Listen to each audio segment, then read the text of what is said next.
Good evening, everybody. This is Marcia Weeks, and you're watching the Marcia Week Show, and we are coming to you live from Barbados. Oh my goodness, and we are logged on and ready. I can see that there's so many of you logged on from so early. Oh goodness, how is your Sunday going? Hoping you're having a great Sunday. Did you have a nice Sunday lunch? Well, I know that how things are. Everybody doesn't have the kind of Sunday lunch that they would want to have, but we are going to be thankful and we are going to be grateful for what we have, right? That's right. So this is wonderful. It is a wonderful Sunday. I had a tiny bit of rest, a little bit of lay down.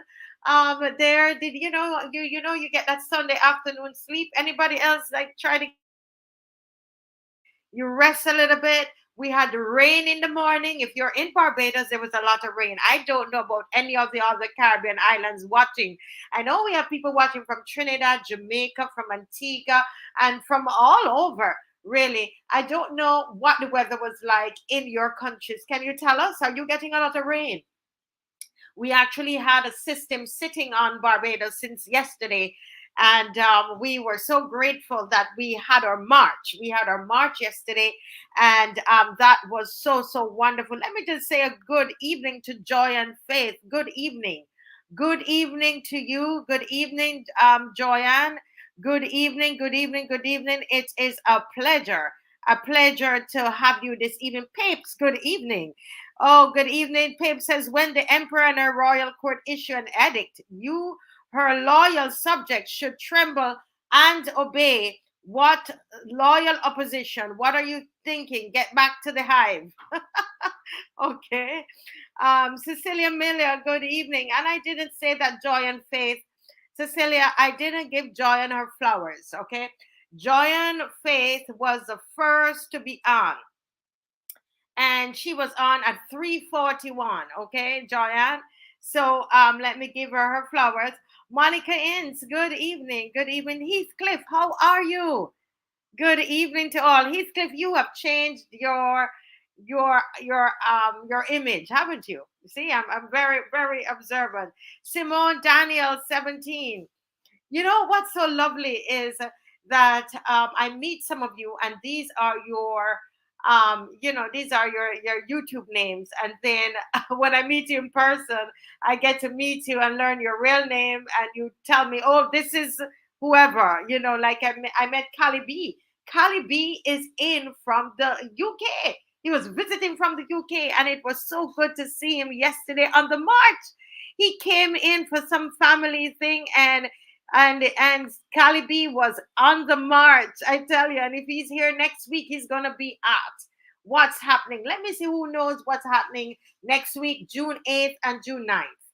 Anybody knows what's happening June 8th and June 9th? If you know, write it in the comment section. Junie Rock, Vernon Garnes, Deborah Marshall, good night. And Simone Daniel, I love what you said. You said when justice becomes law, when injustice becomes law, resistance is duty. When injustice becomes law, resistance is duty. And that's what they're trying to do in this country by passing, laws that are against our constitutional rights and our human rights. And they become unjust laws. They become unjust laws. And that's what they're doing with this cybercrime bill. It's unjust. Junie Rock, good evening again. Deborah Marshall, good evening. Fabian Yard, how are you, Fabian? Lucinda Allen, wonderful. CG, good evening. It was so good to see you, CG. And I tell you, yesterday at the march, can we talk about that a little bit before I complete greeting everybody? Can I say, CG, that yesterday, what was so wonderful about that is that in the middle of, some people left home while it was raining, and they still came out. Some people, when we got there, it was drizzling a little bit, but we were still there. We were walking in the rain. We took out our umbrellas. You see how serious we are, how important this fight is? Queen Bee? We were there. We were there, Queen Bee. And I tell you, we had those diehards were out yesterday. We didn't have a big crowd, obviously, because of the rain. There were lots of different events that were being canceled, but we were not canceled. And we were majority, all of what we did was on the outside from 10 o'clock until 1:30, and we didn't cancel because there was such a commitment in the people who came out. You're talking about 70-year-olds, 70 something year old people coming out. You understand? One lady was there. I tell you this, guys. I tell you this, Queen B. Queen B says, "Good evening, loyal opposition 49. I've liked and shared," which is important. There are 410 of you online tonight, and I would love for you to like and share. Please do that. Please go ahead and you like and you share. If you're not subscribed, you hit that little bell right there. And that when you hit that bell, it will also tell you whenever we're on. And we need you to like and share. This is very important. That's part of what you do. Okay. So we prepare to come on, and when you come on, you like and share, right? We can do that. We can definitely do that. But I was telling you a little story there, Patrick Green, that there was when I got to the location yesterday. We changed location, and for the rest of the month, we are going to be at Redmond Drive. Okay, right there where you have the Pan American building. It used to be the U.S. Embassy used to be there, and it's right in that crossroads there. And there is the the traffic lights right on Fontebelle. That's where we are. And when I got there, the first person that I saw is a Barbadian woman by the name of Dolores. I don't know Dolores's age, but I tell you, she looks her hair is all gray and so on, beautiful skin, by the way, Dolores. I tell you, we Bajan women, we age well. And she was out there, not a spring chicken, but she was out there. She was the first person that I saw. In fact, she got there before we got there because we had to set up the tent in the square. So we got there a little later than normal. And there was Dolores right there. And you know who Dolores is. She's the lady with the cross in her back. She has a cross in the back. Yes. And Dolores was there. Dolores met me and she gave me a donation for the march, and she gave me some donation for the fire victims. Do you understand that? And she did not drive there. Dolores did not drive there. She took the bus there with that bag of groceries in the what was this storm that is supposed to be coming to Barbados, Patrick Green. Yeah. And that's what Dolores did, Patrick. Uh-huh. And then there was another lady there, and she came up to me and she said, I'm 70 something, she said. And she showed me her knee. She had a knee. Her knee had two surgeries. She had two surgeries to the knee. And she said, I still have to come out. 70 something. The rain set up, She was out. And she had a little pain in the knee, but she was out. She got up early, took care of her sister, but she was out. And that's not all. She went in her bag and she picked out $50 and gave me. And she said, "This is for to help with the march." She said, "I got my pension yesterday." Do you understand the kind of people, Patrick, that are on this march? Queen B? Yes, Queen B, we must shut down Barbados. We're not afraid. Enough is enough. Queen B, do we realize the kind of people who are on this march? And that's why I want to send a message, because I know that everybody listens to this program. And I want to say to David Commission, I remember initially when we started, you said that we were getting money from right-wing organizations in the US. That's what confuses you all. You wonder, how do we keep going? We keep going from people like Dolores, Barbadians who care about their country, patriotic Barbadians, those who have lived and experienced what good governance is. They know what good governance is. Those are the people that are meeting us on the street. Responsible Barbadians. Like Dolores and this other elderly woman. 2 knee surgeries on the same knee. Reached in her bag and gave me a donation from her pension that she got the day before. You know that a tear fell from my eye. You know that.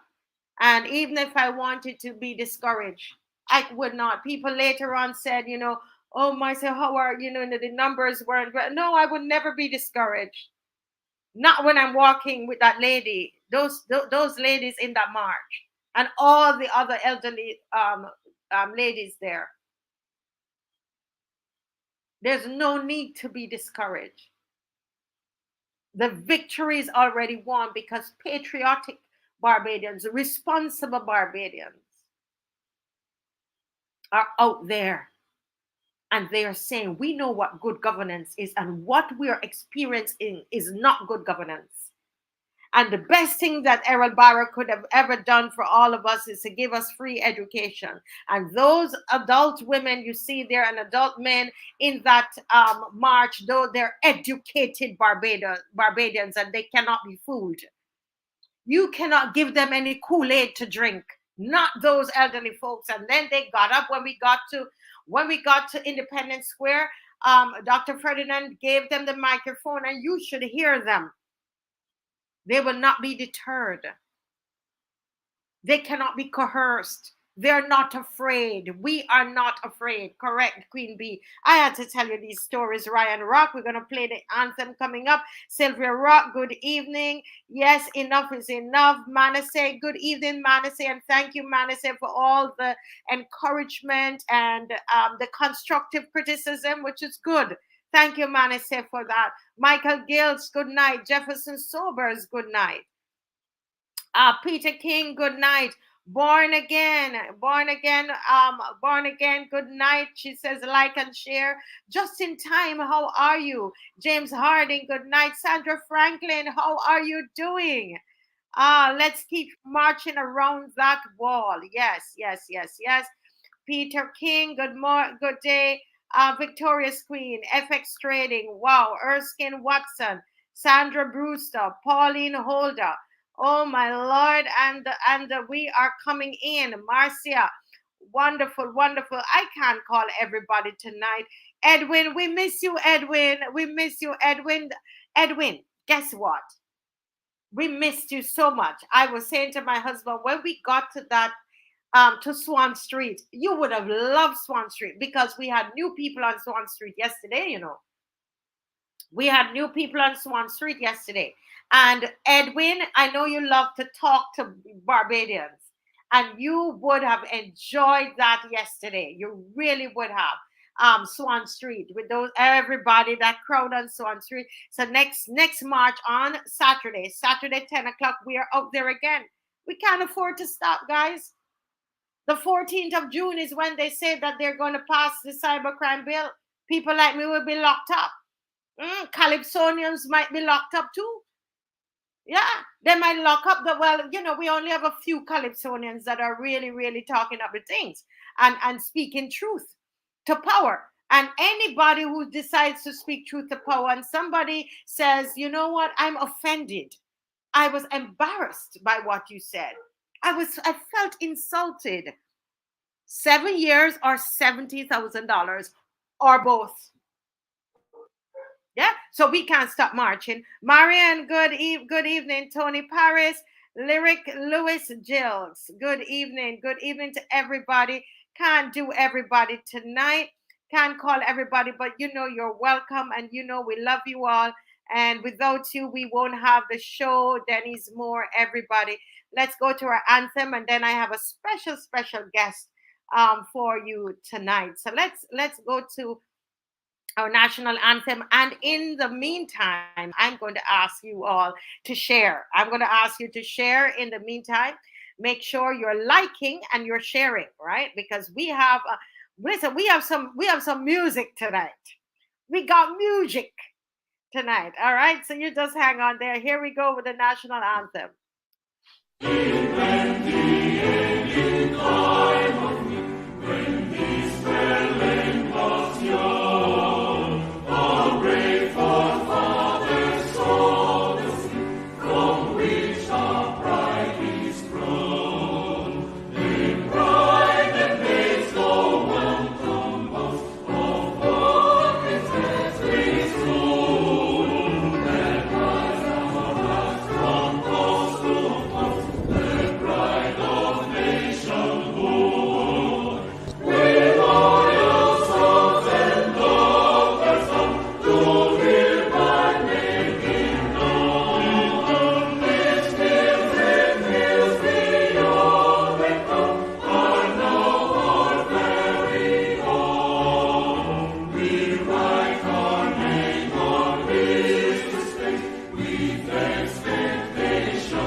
Oh my Lord, you almost caught me there singing.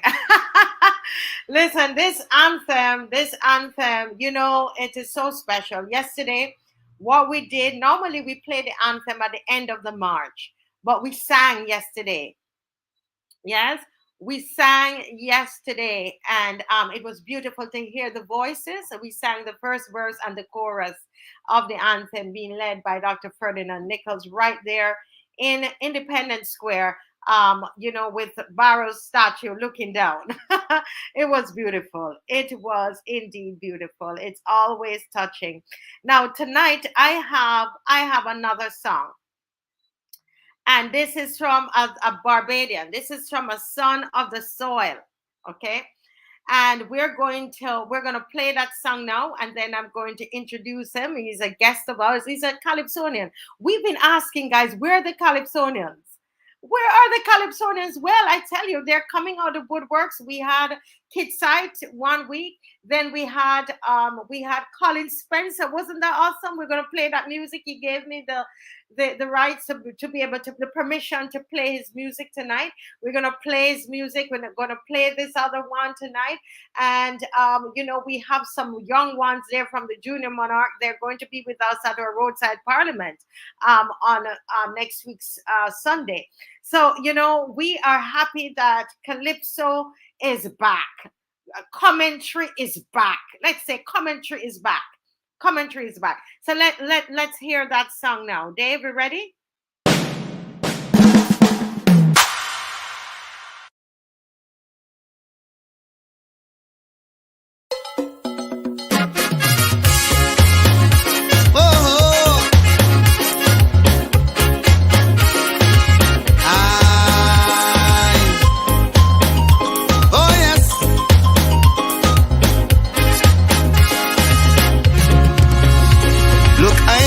Commentary. I love how we tell story. It could be serious, unloaded with wit and comedy. So I had to write a song that people can sing along. Make sure it by 10 cause I got for Kai so crong. Sing about the policy, how the tax is killing we, and the government doing whatever they please. Except for Ralph, no opposition. Twice they win, 30 to none. Now I'm wondering who the hell is their God in we. Tell me who's the God. Kerry, Brady, if my mommy I go. Tell me who's the God. Humphrey, Daily, for sure it's in row. Politics in this precious place ain't nothing but a damn disgrace. The Integrity Act is yet to be put in place. Tell me who's the God. Jerry, Marshy, I really don't know. Tell me who's the God. Indar, Suntar, Indians for so. Somebody tell me all the good politicians died, but every resurrect some bring back Eric Fly.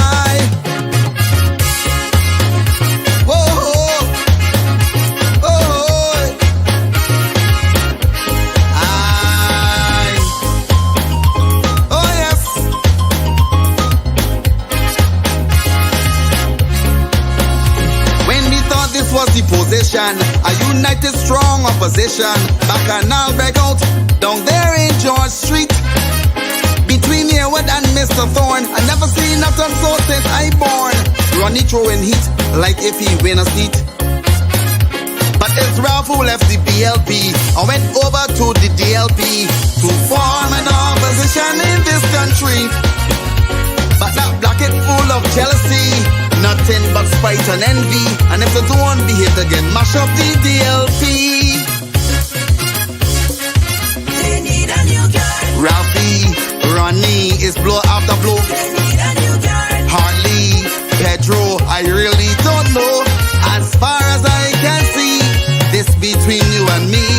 Right now we have two DLP parties. They need a new guy. Seeley, Lashley, we'll see that it go. They need a new guy. Jonesy, Eswick, let my people go. Barrow must be rolling all over the Caribbean Sea to see what's happening to his sweet DLP. Yeah, yeah, yeah. Whoa. Aye, aye, aye, aye, aye, aye, aye, aye. Oh, yes.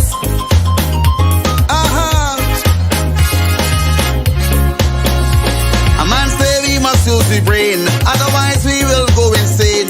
Cause every day you're hearing how much money they borrowing. 50 million for Kensington to get in the road 200 million. I wonder if Sherry and his partners will get some. For years now we holding our breath, getting choked by the IMF. When the Chinese stand with me, there be nothing left. Mama said that she really cares, she will pay back in 50 years. Meanwhile the people shedding more and more tears. Oh God, a new guy. Owen, David, no it is a so. Oh God, a new guy. Tommy, Sandy, for sure not Barrow. When they hear Mr. Sutherland talking about the cost overrun, man it isn't fun over 23 million. Oh God, a new guy. Stinky, Pressy, I really don't know. Oh God, a new guy. Corey, Tony, or Chantel Monroe. Culture in a mess, creators are under duress. But the CEO went to Dubai with all the rest. Who can get the God? Who can get the God?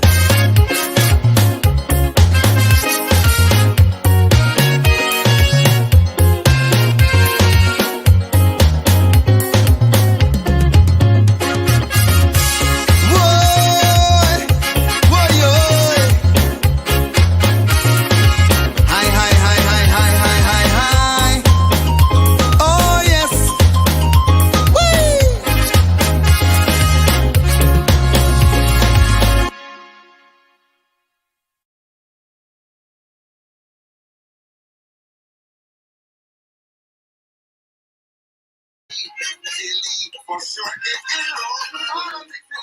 Ah! Ah! Listen, listen. I still listen. It's still going on my phone. Man, you know. Listen, you bless my heart. You bless my heart. Yes. I come into the tent to see you. I will come to your tent. Okay, let's do this properly. Oh my goodness. Listen, loyal opposition. Let's Hmm. welcome this Calypsonian in our midst. Richard Antonio. I also know him as Rusty. I don't know what Yes. is that. Is that the new stage name or is it Richard Antonio?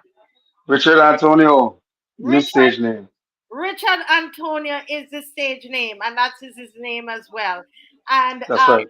yes, and Richard Antonio, let me just say welcome, welcome, welcome to the Marcia Week show.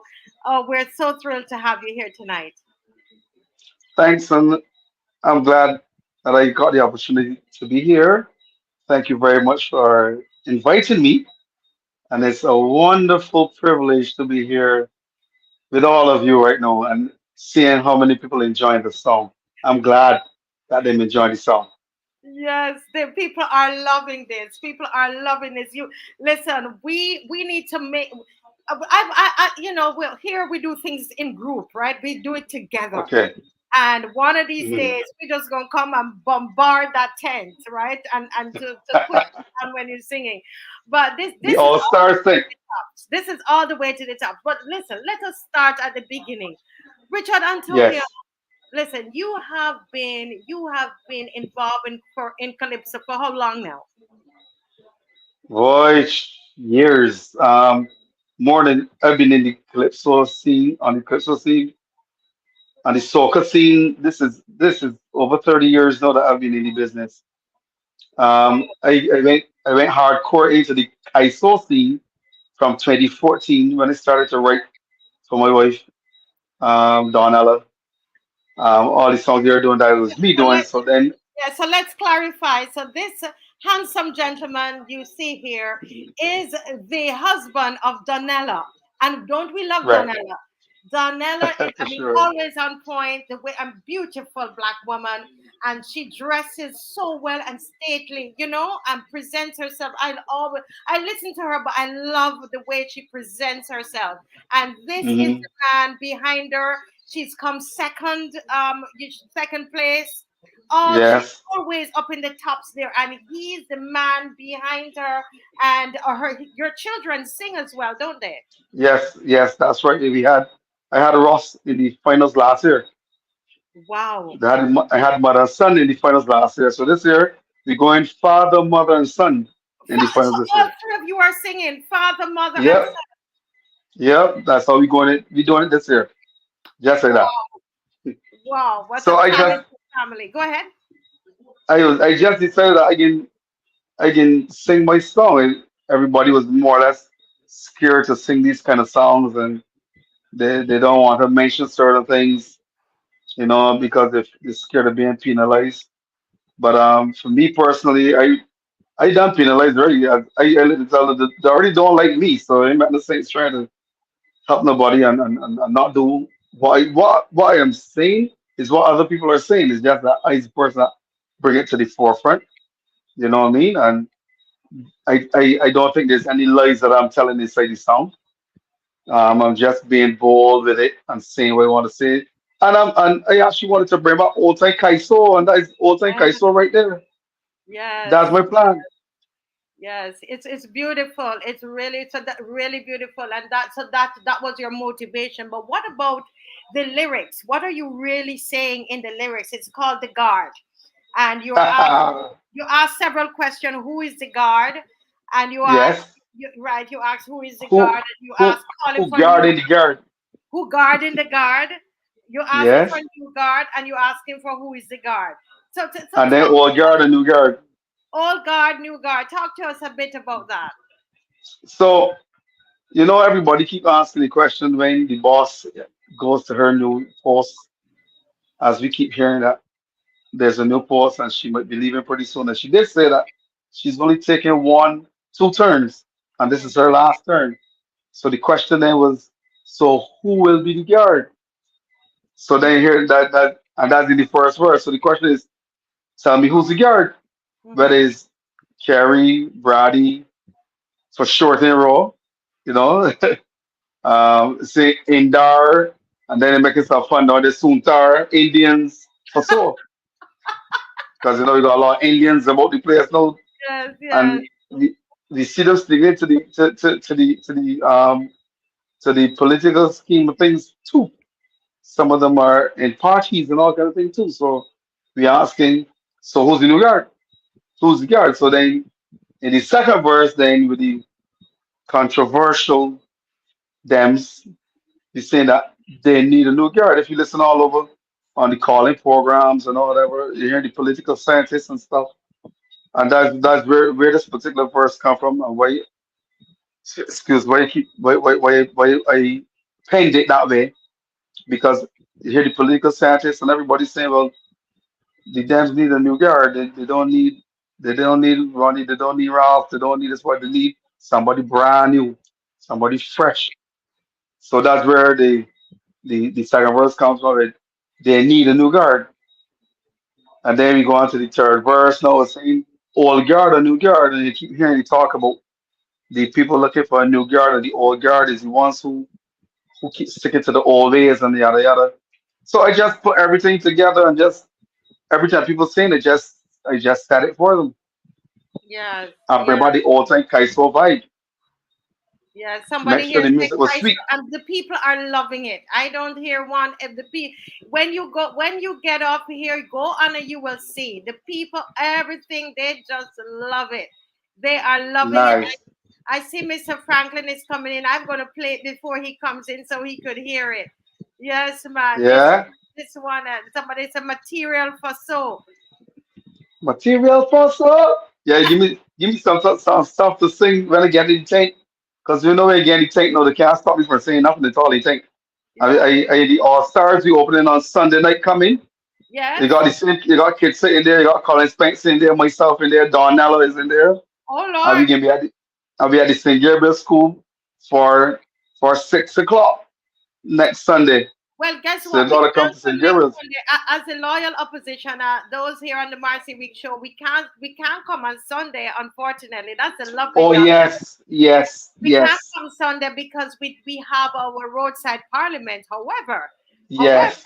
we can find a Sunday that we don't have roadside parliament because Kids Side came out to support us. Colin Spencer has written the songs, including us in the song. Nice, nice. I'm sure there'll be songs, telling us off, and that's fine. Who's That's that? calypso. Who's That who's is who's that pretty girl that you have there? That's a very pretty girl there, man. She's yes, she's a gorgeous. pretty girl, and she's a pretty girl, and that's his lovely wife, Donella, and Yeah. she's going to the finals. I mean, this girl is amazing, and I'm always supporting her, always, always, and nicely, our nice outfits. You hear her talking so much about the outfits because no, seriously, when you see she presents herself as a lady, and that's what's Yes. beautiful about her, and Full her of son. class. Could you repeat? Full of class. Full of class, honestly, Yes. full of class. Not because her husband says so. It's true. Everybody in Barbados knows it's true, and Yes, so. it is. We're looking forward to seeing them. So we have to All Stars seem to be the tent. Is Ronnie still in All Stars? No, Ronnie switched things this time around. He's with Shining Stars now. It's Shining Julita. Stars. Okay. Yes. Okay. I'm All right. I'm really sorry that I am unable to come. I would have loved to be there next Sunday, but most of our takes are on Sundays. We have Yeah. the 9th, I think the 13th there, but I can make sure I find a night to come because I gotta come Listen, you on the have to roadside come. Well, parliament. well, tell you what then. We will have you at our march. You say you're a bold Calypsonian. Come and sing. Come Yeah, and sing on top of the truck. I have no problem with that. All right. You all heard him. So on the 8th, he can't come the 8th. Can't come the 9th, but he could The come the 9th, 8th. right? But he The day could come before. the 8th. The morning of the 8th Yeah. at 10 o'clock. Remember, we have our march, okay? And Okay. Richard Antonio will be there. I'm going to try to get Colin Spencer to be there, and we're going to have enough singing and so on the truck. Come on, it's Calypso time. It's proposed, Correct. and we're gonna bring them out, bring Donella, bring everybody on the truck. I don't mind know that. Yeah, yeah, yeah. That would be But see, wonderful. Yes. well, Donella song is going to be coming out tomorrow too, so that's going to be a different kind of song. I decided this year that I would have given her a song out of the box because we get a lot of criticism from the so-called Kai Soul fanatics who say, well, man, she needs to hit a little harder, she needs to this and the third. But you see, I would like to explain to your audience that we came into this business with a plan and with a mission. We are for Christ Jesus first. We are for God first. Anything that's going to happen after that. So our mission is to take the message to the masses that God has given to us to spread. We are not really about the name calling and trying to make this body shame and just make people laugh. We can take the message that God gave us to spread to the masses. We're on a different platform. We wouldn't have been able to do it on a normal church platform. We guarantee in the finals we got over 30,000 or 50,000 people watching the finals. So then someone has to hear the message and it has to register with somebody out of that 30,000, even if just one, because God says if he just win one soul, there's a big celebration for him. And our whole aim from day one was to just get that message across. But Mm-hmm. this year they said, well, you know what? I can we can show them that we can bite because they keep saying Donald can't bite. So he said, yeah, I will just show them we can bite, but it's only for now. We can just show them that we can bite, and then we leave it from there and go back to do our normal stuff as it continues because and that we got a point to prove to the boy. Just want to show them that it can be Yeah, done. so you guys, So you come out punching because you must have heard us. We listen on this program. I can tell you, we talk about all these Calypsonians. They no spine, no nothing. So once I heard this today, I had to reach out to you. My husband sent it to me. We're big fans. We're big Calypso yes, fans. for sure. We You love. you you must tell them, Marcia. You must remind them of that party monarch when you came straight to me. You remember? Yes, Remind them. yes. Let Well, them know what you said to me. yeah, let's talk about our business a little bit. I, I I went to Party Monarch. Yes, I did. And let me tell you, the church world, they had a fit. They had a fit. It was the first year that we decided, Walk Holy. We decided and experienced tent that we are going to go to Party Monarch because we had an artist there. We had Sean there, Apache, Yes. was the artist from the experience tent, and this is our first time.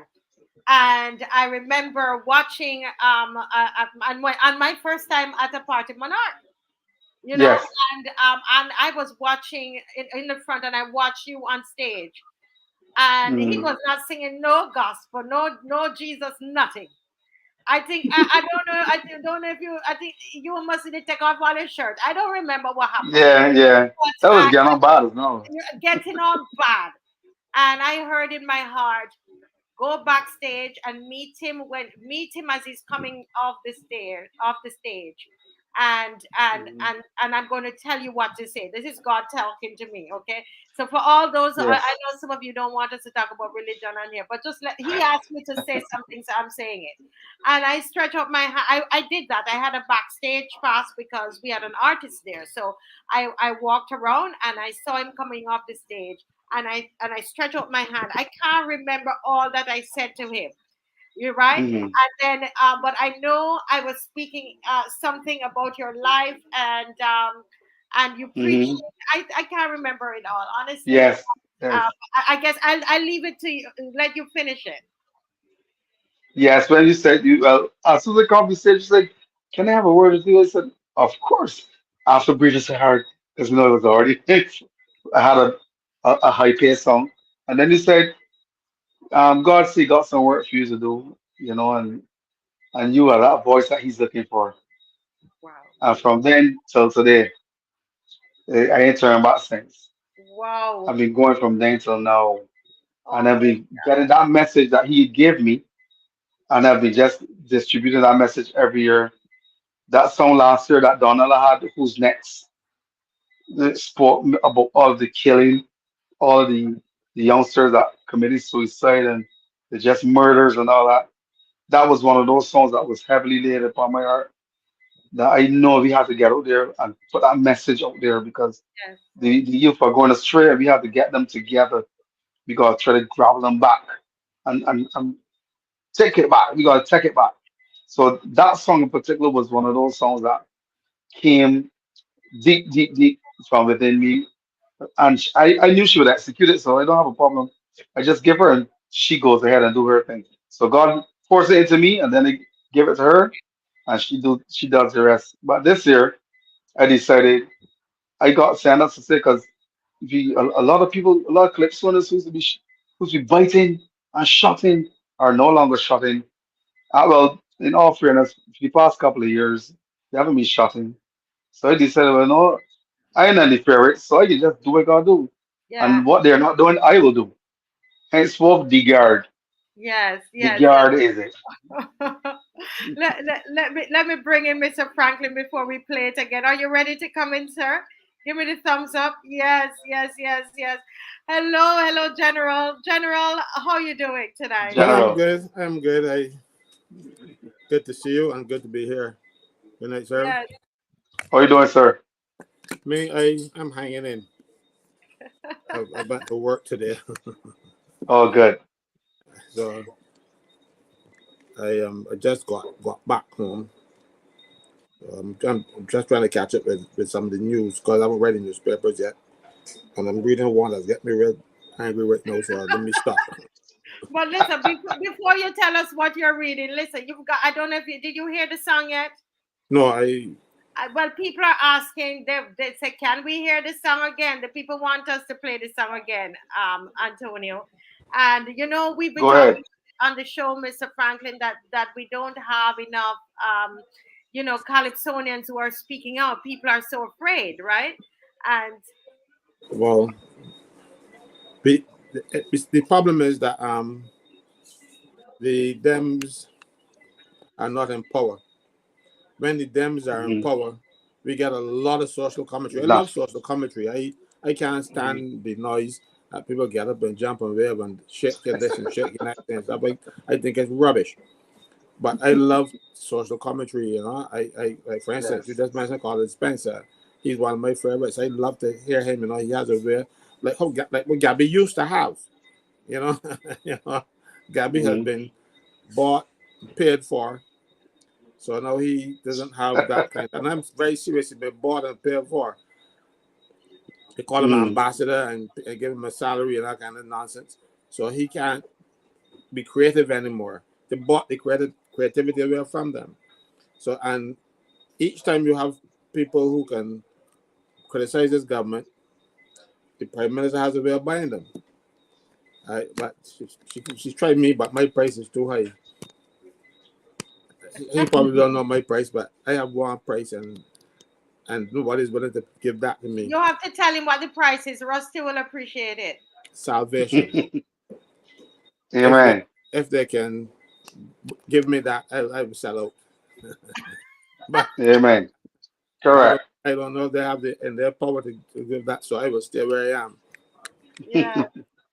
Yes, yes, yes, yes. Well, you know what? And let's play that. Let's play that song again, Dave. Thank you, Dave, for finding it today and introducing it to the Marcy Week show. Go ahead, Dave, and let's play that song.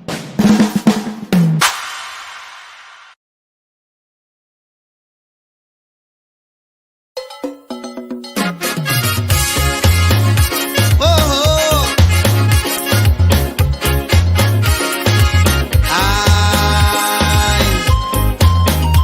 oh yes.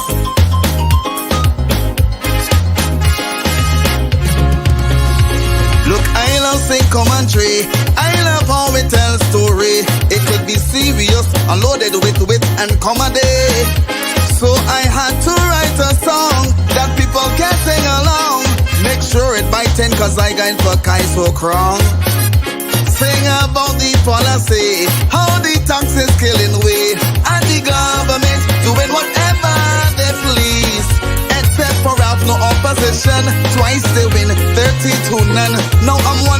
who the hell is them guarding we?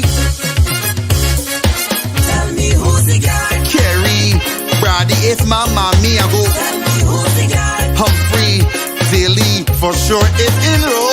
Politics in this precious place ain't nothing but a damn disgrace. The Integrity Act is yet to be put in place. Tell me who's the guard. Jerry, Marshy, I really don't know. Tell me who's the guard. Indar, Suntar, Indians for soap. Somebody tell me all the good politicians died, but every resurrect some bring back Eric Fly.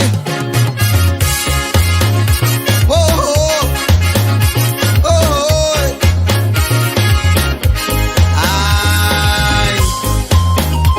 oh yes.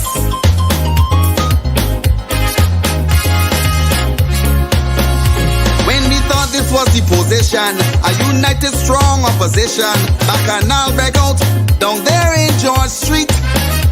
Between Yearwood and Mr. Thorne, I never seen nothing so since I born. Ronnie throwing heat like if he win a seat.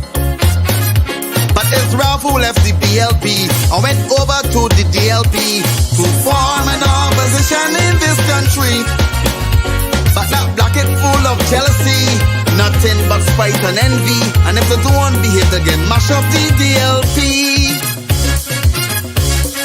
They need a new guard. Ralphie, Ronnie is blow after blow. They need a new guard. Harley, Pedro, I really don't know.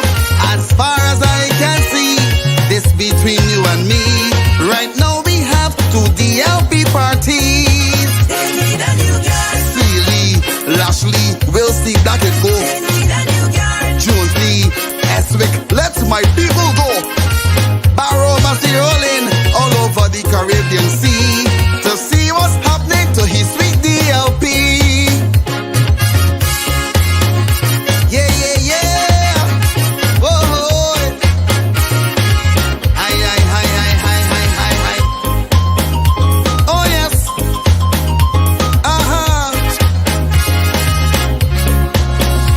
A man say we must use the brain, otherwise we will go insane. Cause every day you're hearing how much money they borrowing.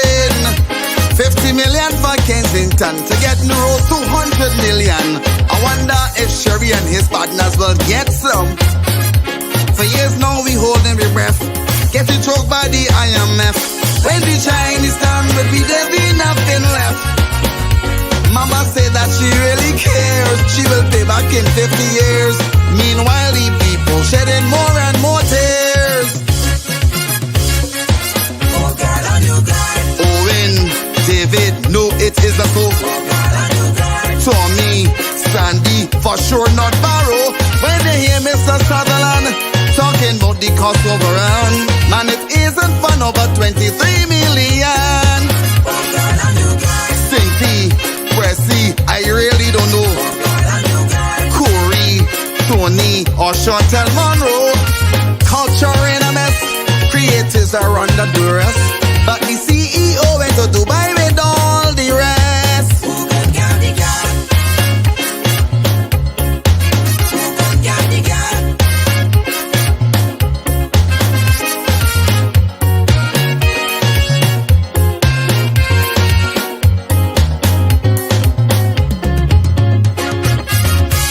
Whoa, whoa, yo.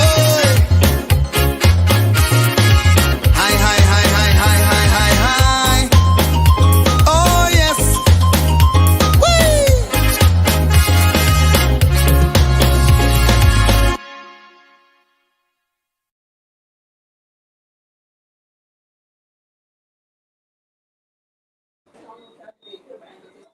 I have to take Oh Lordy, Mr. Franklin, what do you think of that one? I think it has potential. It will go places. It's going places with me.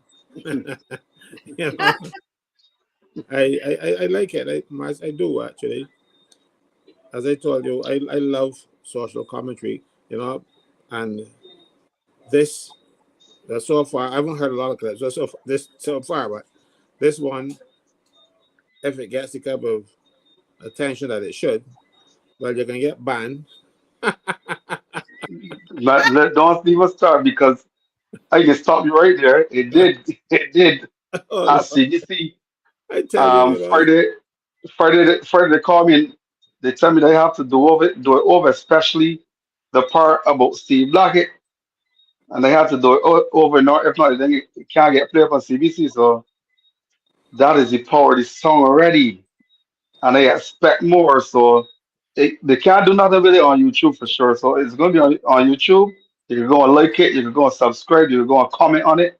Nobody can touch it on YouTube. I, So I yeah, listen. you were right. I say you can get banned. Man, I didn't know you can get banned already. But here this, Mr. Franklin.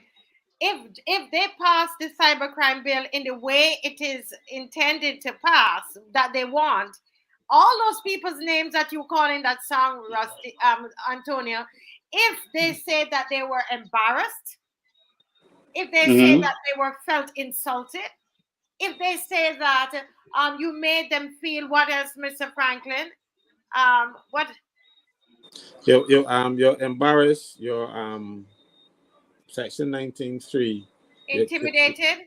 yeah, you feel all those things, intimidation. You feel embarrassed, hurt feelings, that kind of stuff. You can all of them Wow.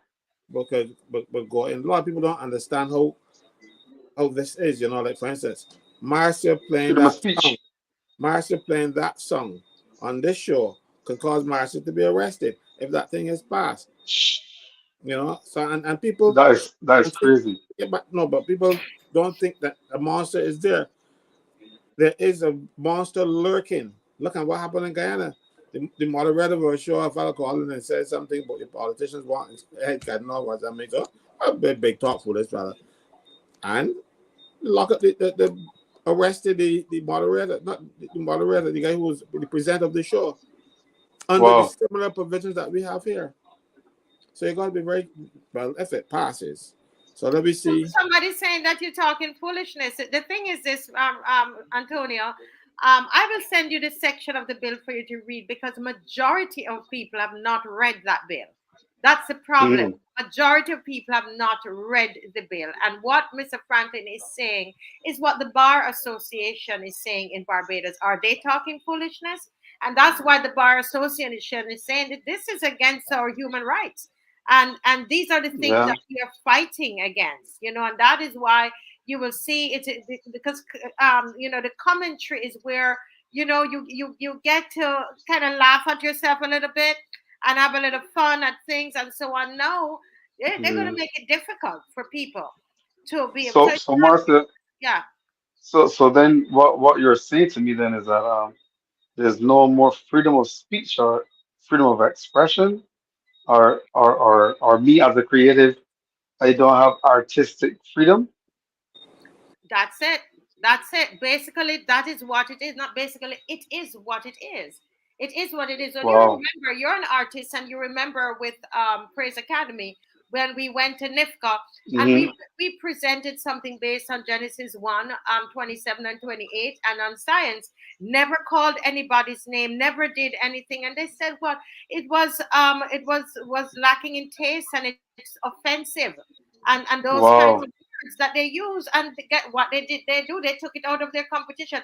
If the cybercrime bill was passed, I more than likely the writer of it would end up in jail because it's a criminal Wow. offense. It's not.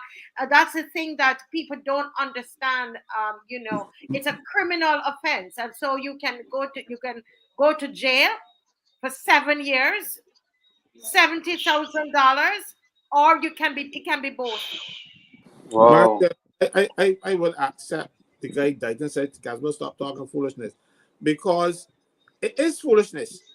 So I'm repeating the foolishness that the government is doing. So when he say I'm talking foolishness, it is really foolishness. Because let me read for him what the legislation is saying, not what Caswell, my interpretation.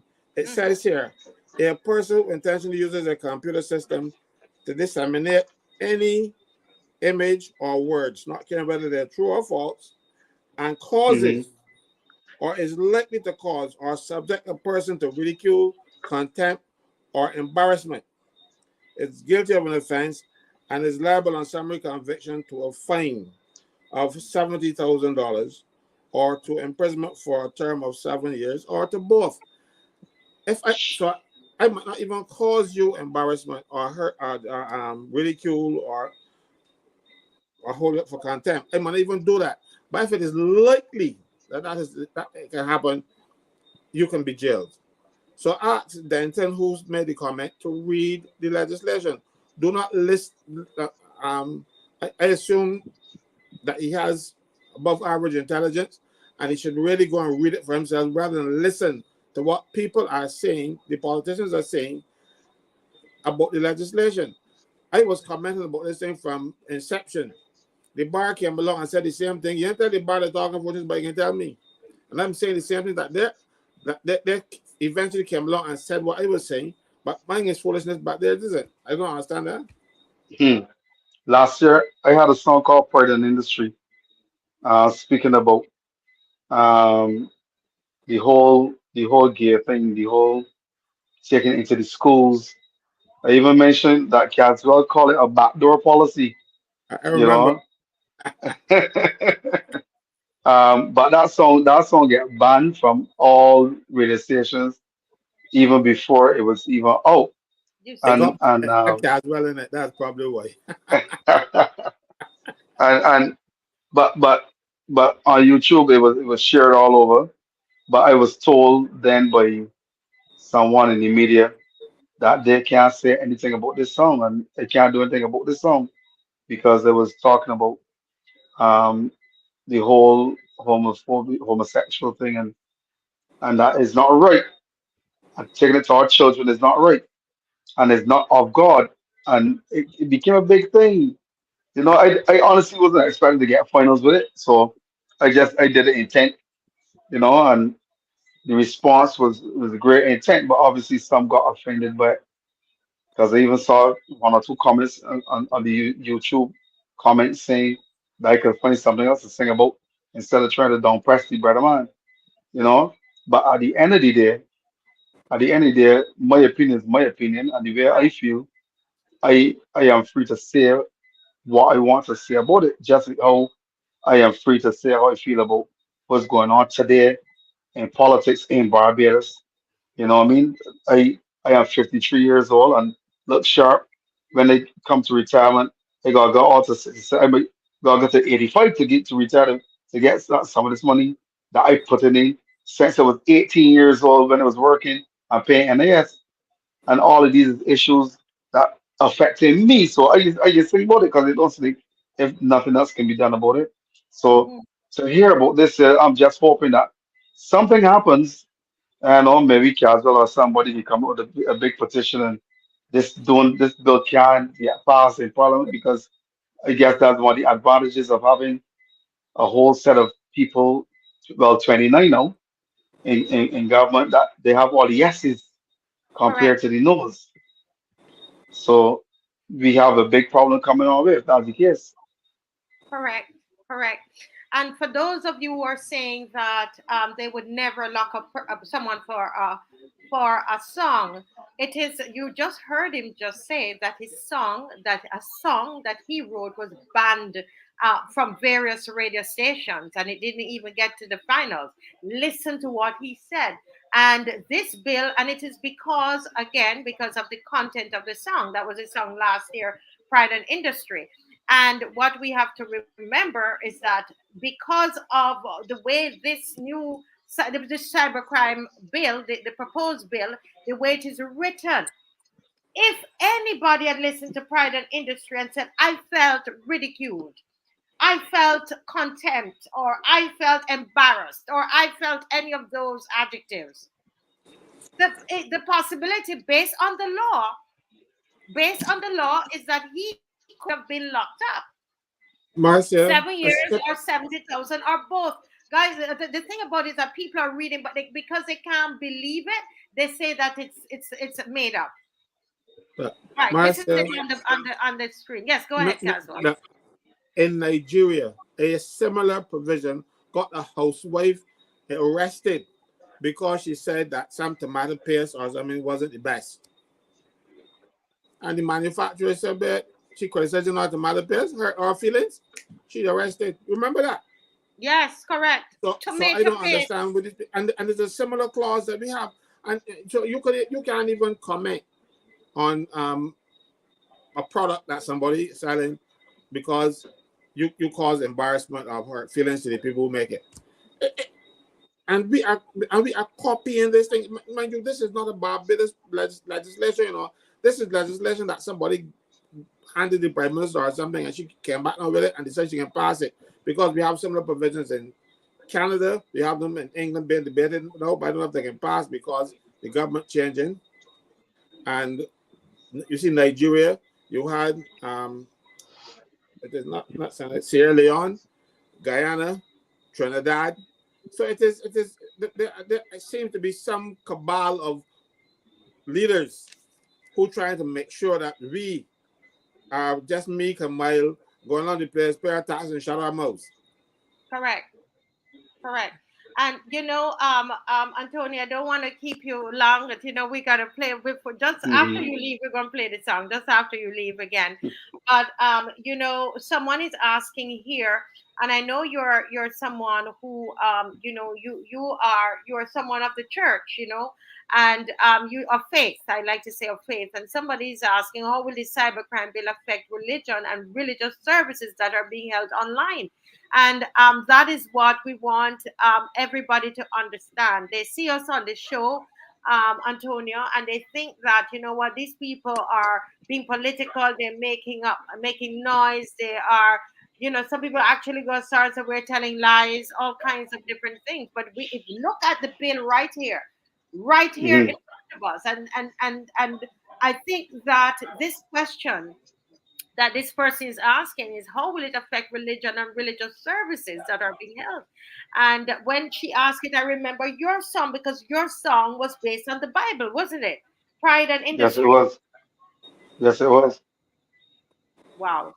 So can you imagine if that is done? Is that where we're going to get to? Where if we say a scripture online, but somebody is offended by the scripture, that could get us hmm up as well. That's So, interesting. so me ask a question though. This I just trying out there, you to both you and Kazel. So, let's say that this bill get passed in July. That just this July coming here, which is next month, right? Mm, Um, and the thin-skinned persons that I sang about in my song, they hmm. said, well, we got a problem with this song because he's singing about me. That means then that they would have all right now to come at me with the $70,000 or 7 years in jail because they had their feelings hurt over I don't little. know. I would have to ask a lawyer that. I don't know if it's retroactive. I don't know. I don't know if because No, it no, continues no, to play. Marcia. Yeah. If it is played on a computer system, not a question of retroactive or anything like that. If it is played on a computer system, mind you, you can go down the road and sing it at the top of your lungs, nothing will happen to you. But if somebody Mm, record you and then put it on YouTube, you're in trouble. Not you put it on YouTube okay. yourself. Somebody else put it on Somebody. YouTube for you, or somebody put it without your knowledge. Mm, You can be arrested according to this legislation, Denton.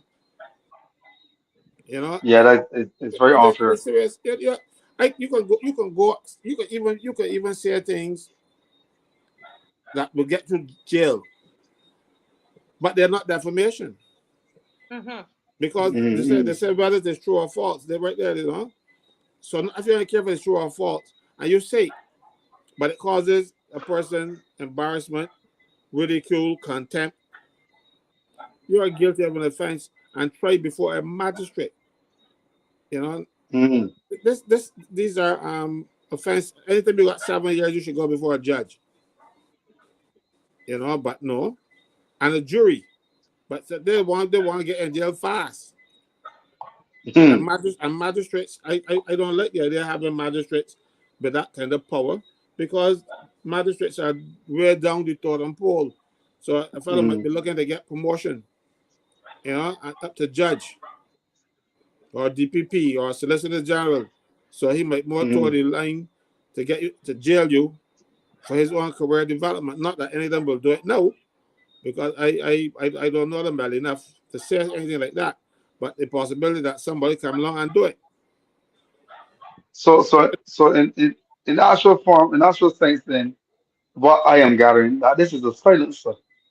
Yeah, I it ain't is. supposed to sit there with Marcia, no, I ain't supposed to sit there with Caswell. So I can silence you. That Yes. if anybody's got an idea to come and say anything, they can think first before they say.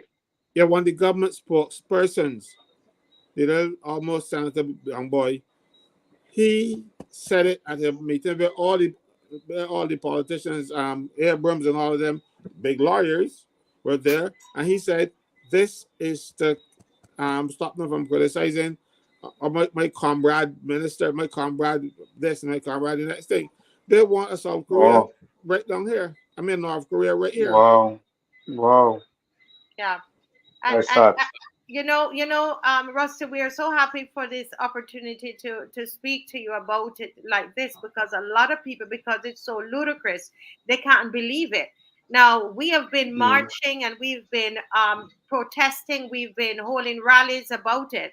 And what has happened, thanks to everybody who is on here, and those who might not even be on tonight, everybody who's put their hands to the plow, they had decided that they were going to have a joint select committee hearing. And we have people like Mr. Victor Lewis, who is here on the program tonight. He went into parliament, and others as well, young people as well, and presented. And so the minister, Marsha Cattle, says, okay, they're going to look at, she's making suggestions to the government of changes. And they were very, very clear to say that it's not that they're accepting it. These are only suggestions. And this decision is going to be made not this week coming, but the following week is when they're making the decision, which is why when you hear us marching, that's what we are talking about. And we're trying to protect the rest of Barbadians from the Calypsonians, the artists, the poets, everybody, the photographer, the videographer, the filmmaker, everybody, right? We are trying to protect them. So the march that we're inviting you on for Saturday is about that, because we know, though we have World Cup going on, we cannot sit down, because it means that a lot of us are going to be in trouble. It's true. And somebody wrote here, it says, somebody wrote here and said that this bill is against the preaching of the gospel, because the Mm. gospel offends. Yeah, the Mm-hmm. gospel, the gospel offends. And I'm saying to everybody, go and read the bill. We are at the mercy of the magistrates, right, Mr. Franklin? We Wow. I can tell you. at the magistrates. We know, though, that that it's intended to ensure that this government stays in power, because anybody who is going to speak out against them, think about it. Be realistic.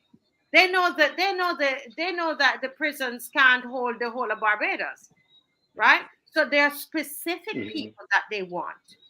But the thing about them, if I were like the people in the DLP, I will go back and find the other things that they said about them, and let somebody put it in this time and say, I'm offended. And let's see what's going to happen. The whole thing True. is ridiculous. True. You Because then understand? if it is put on the other foot, then they will understand.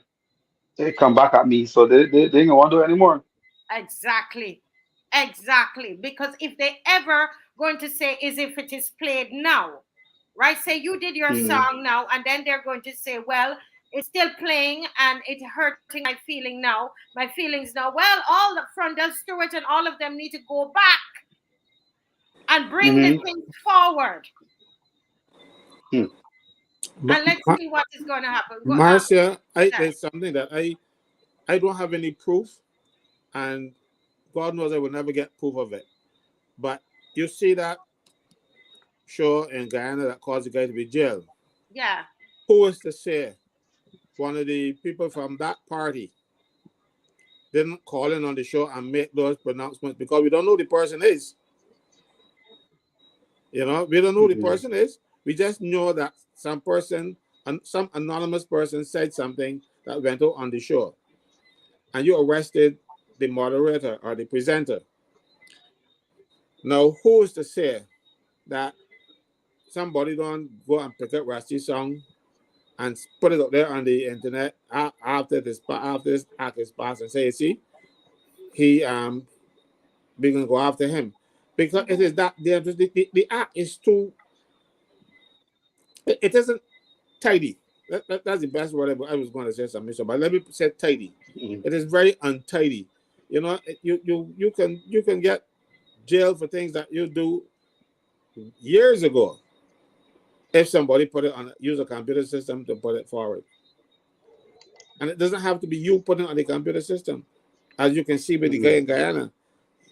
As you can see with Christmas in Trinidad, he went into the ghettos and interviewed the guys with guns and put it on YouTube, and he spent some time in jail, you know, they arrested him Still too, in jail. He's gone tomorrow. He's going to see the judge. He's a right? YouTuber from Canada. All he did was to interview people about their conditions and why they are behaving the way they're behaving. Mind you, that somebody in the administration should have done to find out what is bothering the young people, but no, he went and do it. And the thing is, you know, he went all over the world, all the hot spots, all over the world, in war zones. And the only place he get locked up is in the Caribbean. Trinidad. You know, that is what we have to fear, and that is why they put this license in place to quiet us, to make us afraid to speak out. Well, I tell you for one, I represent prison officers, and so they will treat me good when I go up there. Um, because I am not going to stop. I represent them. I work hard for them every day. Up to today, I was doing work on behalf of prison officers. You know, But so Mhm. I'm gonna be privileged. I'm gonna get a red band. You know, the the trustees see the guy. Yeah. I'm gonna get a red band. So I am Yeah. not worried because I do not believe that this legislation is constitutional and that it should survive. But it is for the people of Barbados to tell the government, look, you're going too far. And But what I want to do for Antonia, I don't want to I cut you there, Mr. Franklin, because it's important. Antonia, I want to send to you the Bar Association of Mhm. Barbados, the Bar Association. Not because you might say, obviously, I'm not a lawyer. You know me as a creative. Mr. Franklin is not a lawyer, but let me tell you, he's very good. Mr. I Lewis, know. you're going to hear from a little later, is not a lawyer. And so you might not necessarily believe us, but I will send you a document from the Bar Association and just sit down with your wife and just read through it and read what they're saying and saying that this bill and there's a problem with it. There's a Mhm. problem because they want to make this a little China. They're trying to create this dictatorship. And yes, there's a form of this kind of bill in different countries, but not everybody has taken on the draconian parts of it. You see, but we Okay. have Yeah. for some reason added this area. Got ya. I'll look forward for it for Yeah, sure. yeah. So we will send that. Mr. Lewis, you're here. I don't know if you heard. Did you hear the song, Mr. Lewis? The Calypso. Well, yeah, I really listened to a portion of it, and it is nice to know that it is biblically based, and I really commend him for that. There's a verse I wanted to read for you, and I think that this will form the premise of which all of us now would have our concerns, and this is the verse that I want for everyone on the platform to dig deep with. You really have to dig deep with this one. It's taken from Proverbs chapter 29, verse 12. It says, if a ruler hearken to lies. All of his servants are wicked. Mm. Hmm. If a ruler hearken to lies, if the prime minister of a country is wicked, then all of those who associate with that prime minister is also wicked.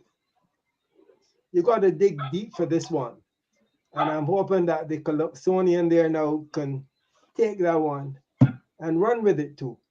Because all Hmm. of this activity that we are seeing in Trinidad, we are seeing in Guyana, we are seeing it here in Barbados. And of course, it has materialized in other countries. All of this surrounds the LGBTQ, in short, aka alphabet, says clearly to us that there's another dimension out there on the international platform of which these leaders are associated with that is driving what is happening now in our country. And of course, you don't have to be a rocket scientist to understand who's leading our country. Everybody can see, but I leave that for the Calypsonians to deal with. Hmm. But when we have a leader who's hearkened to lies, then I know when I see a lot of things materializing in my constituency here in St. Joseph, I understand why. I understand why our constituency representative would tell a lie because he's being led by who? A liar. Hmm. And that is definitively clear, you know. But Yeah. Right. let us understand that our country now is being guided by forces external of Barbados. Yeah. And it is deep. You hear that echoed by the gentleman who spoke from Guyana and also the gentleman who spoke from Trinidad. And of course, it is coming from our Calypsonian here in Barbados. One Hmm. common thread. Who is associated with that thread? You know better than I. Said Yeah. Hmm. Proverbs 29, Verse 12. 12. Yes, man. Hmm. hmm Yeah. Let me Interesting. let me read it again for you, man. Because Go ahead. it needs to go home. If a ruler hearken to lies, all, not some, all of his servants are wicked. And let me rephrase that. If a prime minister hearkens to lies, then all of those who associates with that prime minister are also liars. Hmm. That's a Mm. deep one, and yeah, somebody's putting there. Go and read it for yourself because sometimes we only want to read certain part of it, and before you start writing me, I know everybody on here don't necessarily read the Bible. All right, Yeah, so if but it doesn't apply to you, don't pick it up. All some right, come on. person Right. said some person said Proverbs 29 verses 12 and 13, but you can read the whole chapter because it's sweet. Yes, thank you for that, Mr. Lewis. Thank you so much. Well, Antonia, I know you have rehearsals and you have so many things Hmm. going on. I don't want to keep you too long. We gone over time because Mr. Franklin, he comes in and he brings the real deal. You know, That's um, right. yeah. But somebody's asking if saying, listen, we need a song about the cybercrime bill. Yeah. Well, I know a couple of guys who actually have mentioned it in their songs this year. Oh, So you really? will hear some of them come on. Yeah, you hear that coming pretty soon. So I just want to thank everybody for having me tonight. You go onto YouTube, you like the song, comment on the song, share the song if you want to.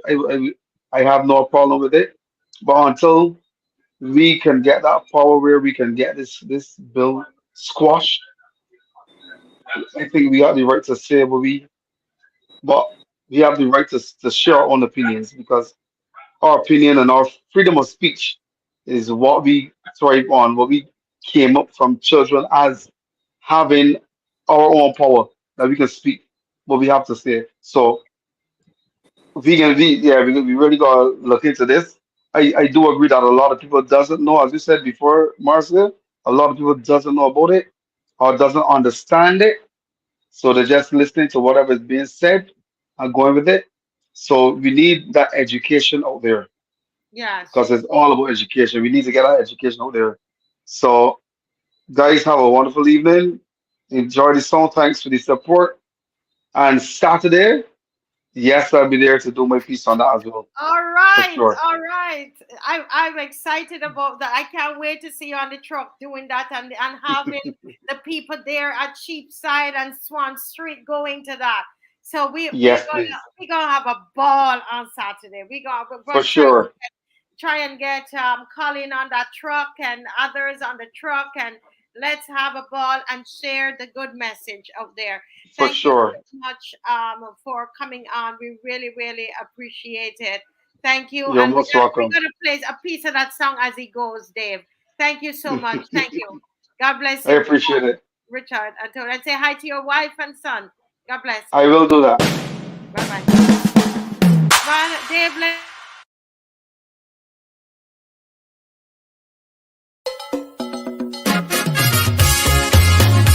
Oh, I, oh yes.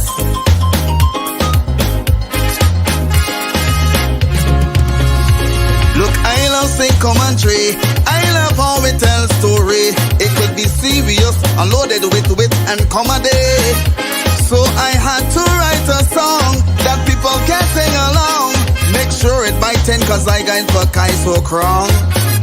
Sing about the policy, how the tax is killing we, and the government doing whatever they please.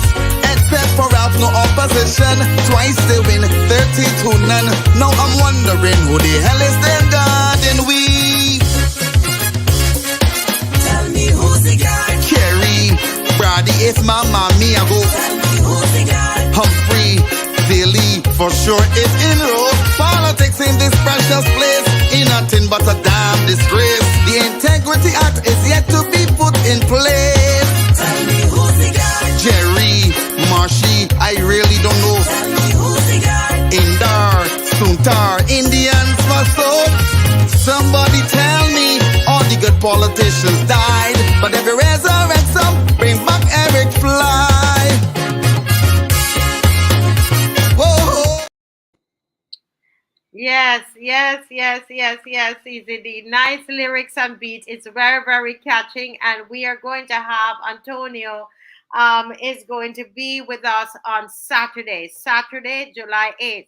June 8th. June 8th. So we have June 1 already, right here. We have June 1. We have June 8th.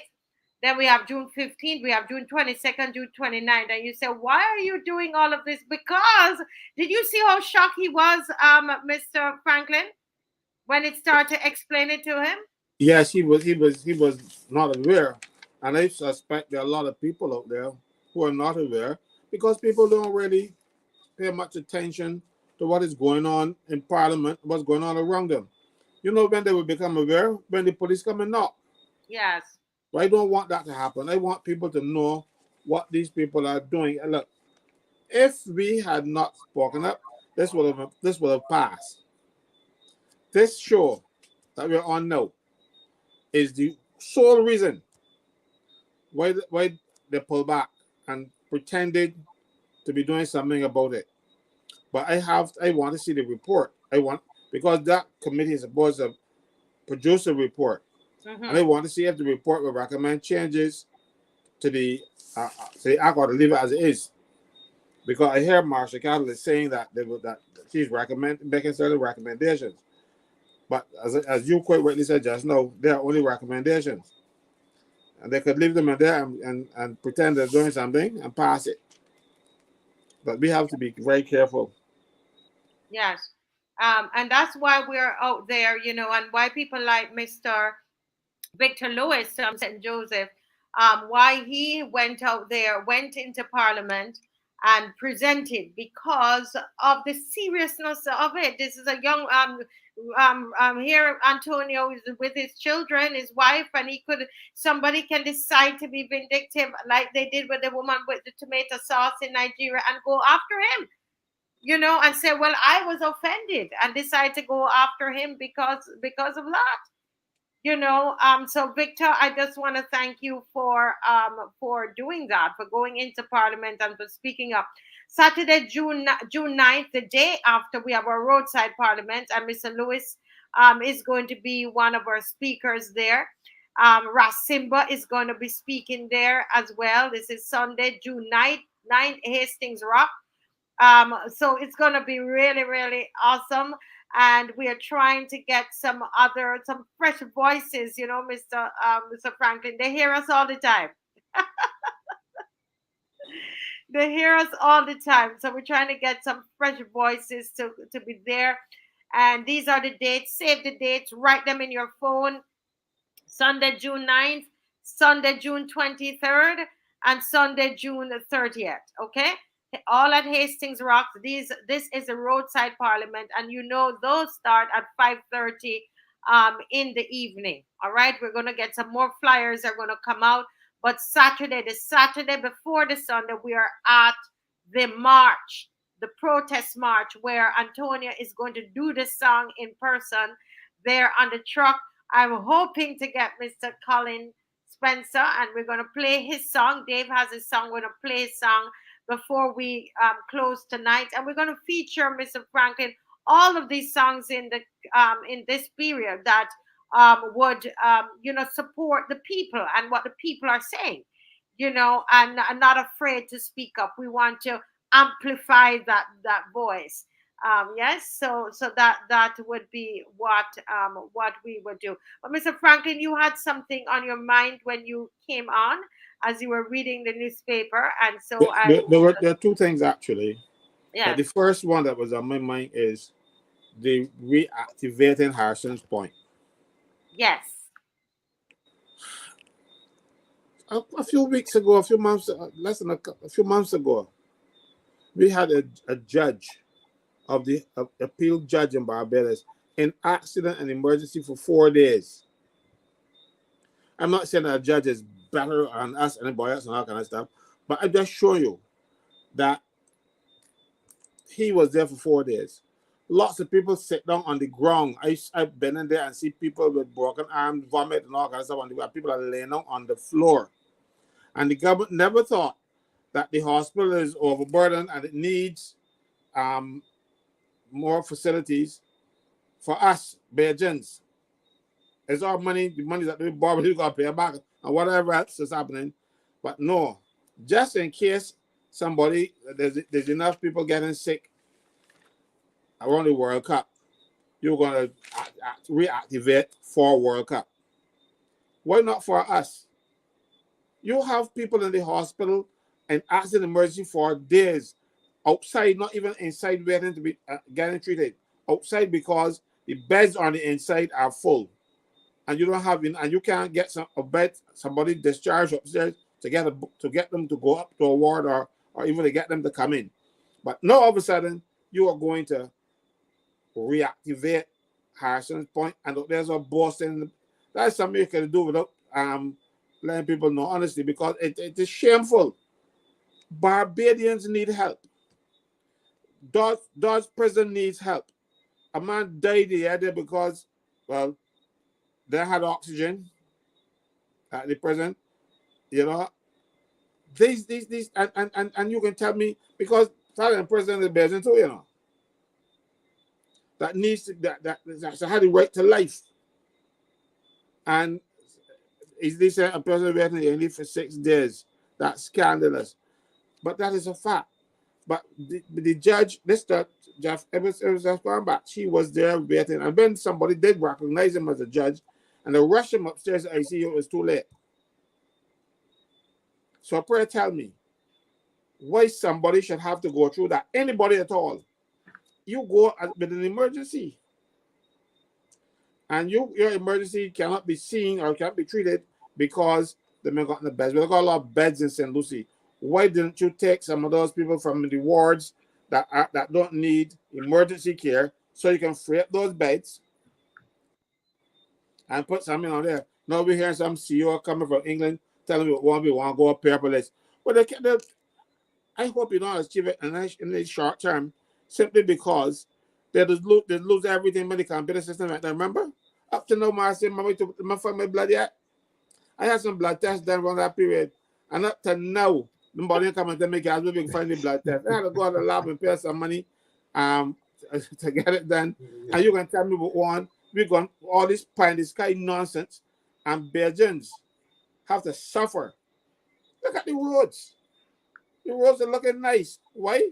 Not for us, because we have to, people, I don't know the things, you know, I'm a mechanic, I don't know much about cars. I know where to put the water and the oil. And you got Mr. Caswell, the roads looking nice, all except St. Joseph. So don't generalize your statement. If they happening nice down in town by you, you know, or the periphery, that's fine, but not in St. Joseph. No. The roads happening nice along the areas where these people are most likely to travel. Oh, and fair the rest enough. of Barbados ain't getting there, you know. Look up in Port House in St. John. Look up in Ashford and St. Thomas. Try to drive from Leicester Vaughan School and get to Wexmore Hall. I don't take that route anymore. I go up Pro, come to Jack in the Box Gully and avoid that stretch of road because it will take the road in your hand. And that's the show. They have no, you talking about pride? This government seems to not know what the meaning of the word. You don't have any pride. First of all, you got to take care of home drums is beat first. But no, unless this lady don't feel that Barbados is her home, that the world is her home, and the nonsense she runs, there's no sport all over the place. You imagine. But when I saw that, I felt a bit more than a bit. I was angry. You can't treat Belgians well. Belgians are suffering. Belgians are dying. And you can tell me that you can activate a whole thing just in case the visitors get sick. But what if in case Belgians get sick? Well, Belgians got to understand that when the people say that they're pretend to care, that's what they really mean. It was a slip of the tongue, but the truth comes out, you know. The truth always comes out in the end. Yeah. Mr. Franklin, I heard it, and Mr. Lewis, I heard it. I read it, and I was dumbfounded because we have been doing a lot of research on the hospital, and I know the condition of the hospital and how difficult it is for people to go. I've had people, friends of mine whose parents, the elderly mother, Mr. Lewis, has to sit down in a wheelchair for 3 days before they could get a bed. This is what happens here in Barbados, and you're going to tell me. I said to myself, there must be something I'm missing, Mr. Lewis, because I'm thinking, how do you treat your people like this? And you had a facility all the time down there at Harrison Point, but now you decide that it's not good enough for us. It's not good enough for us. It is not good enough for the tourists. Mm-hmm. I'm telling you, I want to hear what the people feel. There are almost 1,200 of us watching this. How does that make you feel as a Barbadian? Mr. Lewis, let me start by asking you. Caswell said his piece already. How does that make you feel as a Barbadian? I felt bad when they decided to come up with a plan to put a barrier across the train line on government land to block us out as Bajans. And then you go downtown, you go down to Carmichael to find that the whole atmosphere down there is totally different. It seems as though there's convenient decisions when it comes to this government, when they have to be associated with people who are of a different ilk. You find that nice treatment is handed out. And I must refer to Bathsheba because this is where I live, this is where I hang out, this is my hometown. This is my backyard. This is why they wanted to come and do it as they feel like in Bathsheba. This is why when they have that structure now that's going on at the bottom of Cleaver Hill, cutting on all of that mountain, and it is saying that the little seat where everybody would go up top and take photos, tourists and all the above would come there and take their photos and relax and look out. that is being preserved. Preserved for who? So we find that this government is very, very convenient. You come on down now to Bashi. We talk about roads just now. You had the East Coast Road coming up as part of the plan, you know, to be renovated. They're going to repair the East Coast Road, East Coast Road. And we know how much challenges that particular road had in order to reach the stage where it is currently at, where you have the road now being paved from Belplain to Barclays Park. What if you go down by that road? You know, pray God you don't have to go along there. If you're traveling from Belplain to Bathsheba, you don't understand the width of the road. You don't understand the signs, the white paint that distinctly shows between the yellow line for the center and the white line for the lane. Those things are nothing. And a question was asked, why is it that that road took so long to be repaired? Why is it that it is technically so bumpy as far as we are concerned? You know, what type of level of expertise did we have on that road? You know, let's pass that one. But you reach a stage now where there were repairs scheduled for the East Coast Road, but you stop at Barclays Park. And now up until today, the 2nd of June 2024, we still can't have sufficient paint in St. Joseph, not paint, you know, paint in St. Joseph to adequately paint those roads so that when people are driving on them, they're safe. You don't know where to ride. Just travel from Belplain and you're going to St. Joseph. You don't know where to drive. There's no white line between the yellow line in the center and to the left. There's none. People are to ask, why can't we have these road signs painted in? The folks came, they were to feel like in Belplain, and now the job is unfinished. Unfinished.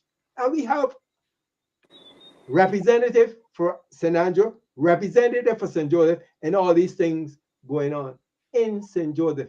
You coming up Horse Hill of all places, where you have those little children who would walk up and down Horse Hill every day to go to the St. Joseph Primary School.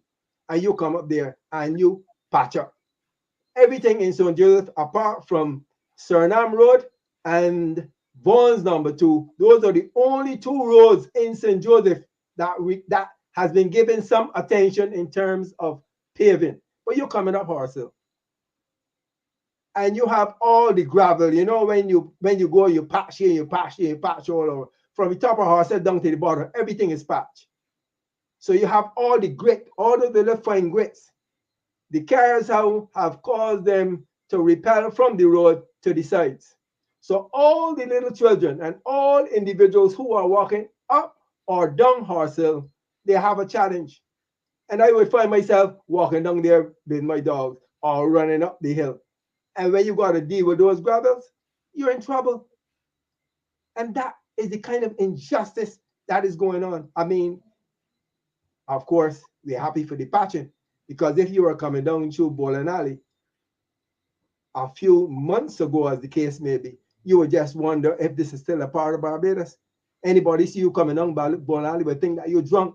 You're swinging to the left and you're swinging to the right, missing potholes. But what they have done in the light of World Cup, I mean, our benefits in St. Joseph is patches. Maybe the benefits now in Bridgetown and the surrounding areas, you get what we call mill and pave. But the only activity we had for some degree of mill and pave, Bonds number 2 and Suriname. But thanks to Naniki at the bottom of Suriname, that we were at least afforded, you know, some paving. But apart from that, we have challenges in St. Joseph when it comes to roads. It is very unfortunate. But as Caswell rightfully said, it seems that these individuals are clearly pointing their fingers at persons external of Barbados. So here we have now Harson's Point. And you have people in the Queen Elizabeth Hospital, as Caswell rightfully said, laying down on the ground. Let us solve the problems first at QEH, and let's then move on to Harson's Point. It don't make no sense that we seemingly suggesting that here comes World Cup 2024, and we don't remember the small man here that is suffering with a lame foot, suffering with some heart issues, suffering with some lung issues. But we want to incorporate the tourists and not incorporate our own homebred pigeons. It is very unfortunate. It is. It is. It saddens my heart. I couldn't really even believe it, Mr. Franklin. You know, it's one of those hurts. I tell you, when you come on to Barbados, sometimes I get so hurt on the inside that sometimes you can't even articulate it. You just sit there and you're like, am I really reading this right now? Am I really reading this? Because, and the thing about it is that what I read, I was looking to see, Mr. Lewis and Mr. Franklin, if this was going to be just saw the World Cup. But she said that it would be for medical tourism. Did anybody see that? Am I reading? I can't wait for Miss McLean to come on because I know that she would get into this a bit. Did you see that, Caswell, that it said it would be used for medical tourism? You're muted, Caswell. You're muted, Caswell. I'm sorry, I heard that too. But my problem is, why, you see, everything cannot be about money. Because, yes, you must remember that Barbados has a very good climate and it's good for people recovering from whatever ailments they might have. Going back to in George Washington days, remember he came to Barbados because the climate down here was good to help him get rid of the whatever TB or whatever it is he had. But so yeah, we got a good climate, but leave that for the private sector. Government is supposed to take care of the most vulnerable. Yeah. The most vulnerable are dying in Barbados. People are losing their lives. That man in prison that died here the other day, as a matter of fact, they tell me that when they put him in the ambulance, he was stiff. And they still went on the road with him because they wanted to get him to the hospital. But you don't get rigor mortis before you die. So you're dead. No oxygen. They tell me they blew. The fingers they blew, and the lips were cracked like parched. And you have a situation where you are putting more stress, more emphasis on what can be done for the visitors who come here. All these facilities down in St. Lucie, and people at the hospital, at the prison even had Panadol, and you are telling me that you're going to activate all of this and tell us how nice it is for everybody. It should be nice for us first. Yes. And Caswell, you said it so well. Caswell said it should be nice for us first. Why are they treating us? Why are we? And so, Noel, Noel had a great comment, Mr. Franklin, and he said that at this point we need to start blaming ourselves.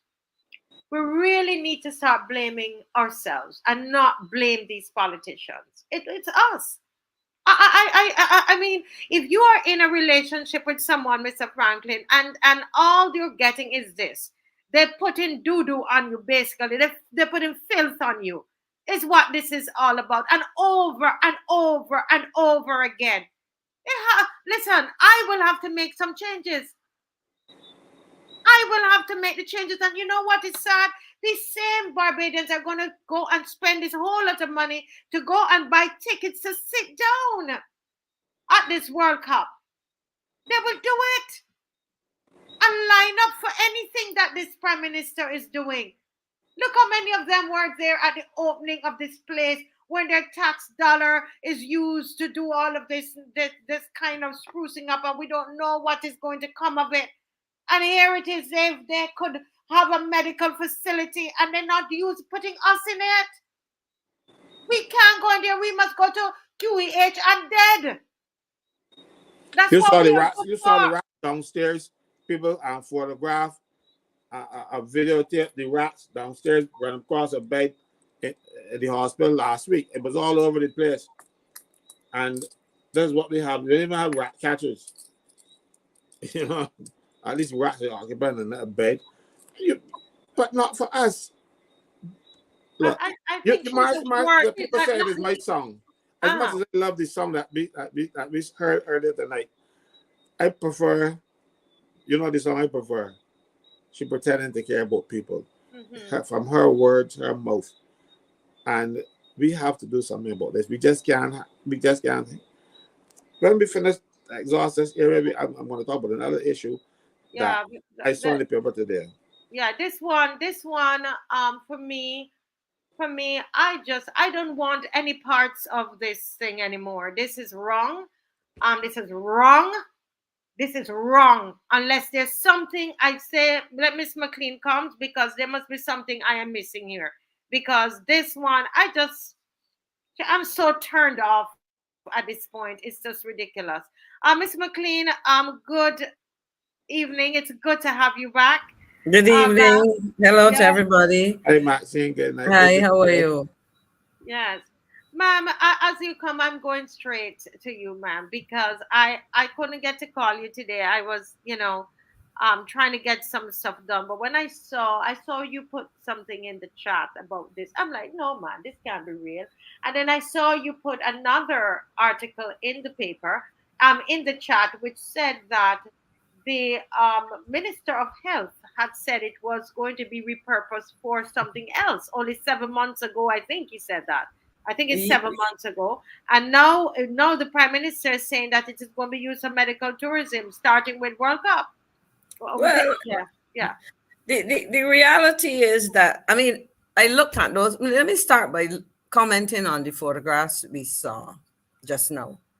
The quality of equipment, it's a new facility, state-of-the-art equipment, and it has been lying there for several months. Now, during COVID, and I would have to look back at the article because I pulled up another article here for something else.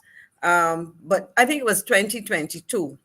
The Prime Minister made a comment. You can check Marcy in the chat.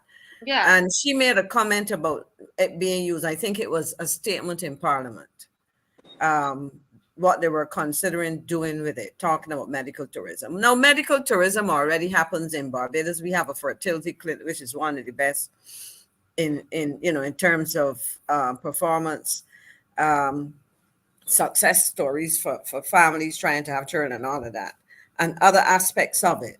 But on the other hand, that's what, let me go, before I continue on that, let me say, I heard the minister and I was trying to find his exact words. I did share an article where he spoke about the facility, but I recall Minister Jerome Walcott, talking about the possibility of selling the facility. And to me, that was bothersome because we know that we have a single public hospital which provides a cross-section of services. And one of the things that can happen, I mean, you had St. Joseph Hospital in the past, and that was, I think private patients or whatever, but these were Barbadians who would have been accessing the services of that hospital. So when I listened to him speak about it, I mean, it was set up for a particular kind of situation. But we haven't even gotten out of that situation properly. And we are talking about getting rid of the facility. That don't make sense to me. So clearly there is no, from the articles I saw, there is clearly no definitive position. I think somebody had an aha moment when they were preparing for World Cup, because trust me, if they had worked this out properly, we would have heard that. And if you have a facility, I mean, if a cruise ship comes into Barbados now, or a tourist at a hotel on the West Coast, of course, or in a villa somewhere, or an Airbnb somewhere, he or she gets sick, where do they go? They go to the hospital. Unless you are telling me that you have concerns not about somebody getting ill, but somebody getting ill with something that requires isolation, and so I really don't understand why you're going to have a facility sitting there, an overcrowded QEH, specialist kinds of services required, medical services required, some of which that could be transferred to St. Lucie, So I just think it is another knee-jerk reaction from a cabinet that is not on top of things. I mean, and furthermore, forget the current proposal. Why is it sitting there? It is a complete hospital. I mean, in terms of when you saw them showing off the facilities, and that I believe will be for public consumption, not of Bajans alone, but the persons who have their eyes on Cricket World Cup, the organizers or whoever the case may be. So I'm saying that there is demand for space like that, equipment like that, to be used for the provision of medical services to Barbadians. And it is a travesty to have it sitting down there and then coming to tell us at the last minute we're going to use this for whatever the case may be. And so Cricket World Cup lasts how long? A month? I don't know. How long is this tournament going to be? It's a month. It ends a at month? the end of June. So it come end of June, even if you extend it to 2 months, you're telling me that you're gonna have a facility where you're you're gonna stand up a facility like that for 2 months and then what? So so how have they been maintaining the equipment in the interim? How long has it been closed? If they've been maintaining it and not using it, what's the cost of doing that? There's so many questions to be raised about that. I just find it Yeah. another cause for concern. For me, Miss McLean, it's a cause of concern. It's even more than that. It's like I have my children, and there is a room in my house that have AC, right? And Mhm. all the amenities, really beautiful, own inside bathroom, everything. It is hot. And then, I have all the three children pack up in one room, but I leave that one there for visitors. Do you understand what I'm Yeah, saying? I follow you. That's a good analogy. I don't, and for me, I can't understand that, because it's not one thing. It's a number of things. Our cars were getting mashed up for so long with the potholes and everything, Mhm. and we got no roads until there was World Cup, and we don't mind fixing up for the tourists. But my goodness, we want to feel like we live here too, and that we know we deserve better, and we're not getting better. We're not the focus of attention, while it is our money that is being spent, right, and mismanaged. And that's I'm where, smiling. I'm watching the officials watch cricket. So they probably didn't spend enough time thinking through the issues that you're raising, Marcia. They were anxious to get to Kensington. If you yeah. look, it is really. I mean, I don't remember off the top of my head, but I'm trying to think of how many beds you have there. I mean, that could have made a significant difference for the last 2 years, because I believe it's been closed now 2023 and part of 2022, I suspect. And Yeah. Somebody's asking, was it another loan? I think it wasn't. It a loan for 50 million that we used for Kensington? Was it a loan or a grant? Kensington, no, alone. Kensington was funds borrowed from the African Export Exim Bank. Exim Yes. Bank, Exim Exim Export Bank. Import. Yeah, that's Yeah. export import is what it is. Yeah.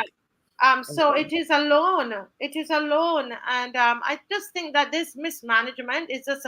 We need to just understand and accept what is happening, and realize that this administration has to go. We just have to just look at it, and understand that that's a decision. We don't need to fuss up about it. They have to go. This is There's a not me. cabinet meeting at Kensington right now. I'm just looking at the members of cabinet present. So they're not even paying attention to us, Marcia. Yeah, it is a complete disgrace. It really is, when people are dying up there. I hear people talk all the time that they don't even want to go to QEH if they're sick. And we understand, as a prime minister, she doesn't have to go to QEH. Someone says it's customary that she travels overseas if she's not well. So probably she doesn't know. So take a tour of the QEH, And I can't believe if you, after you've taken a tour of the QEH, and if you had the experience where a big rat was running us down in the hallway, that you would ever think that you're going to take your nice facility and put tourists in there. Well, it was locked up and there all this time, right? And people are dying in the hallway, laying down on the floor in their vomit and in their urine and their mess. They cannot find a bed for 3 days. You have an old woman in a chair for 3 days. Right, by the time they found the bed for the woman, Miss McLean, she was dead. That happened to a friend of mine at our school.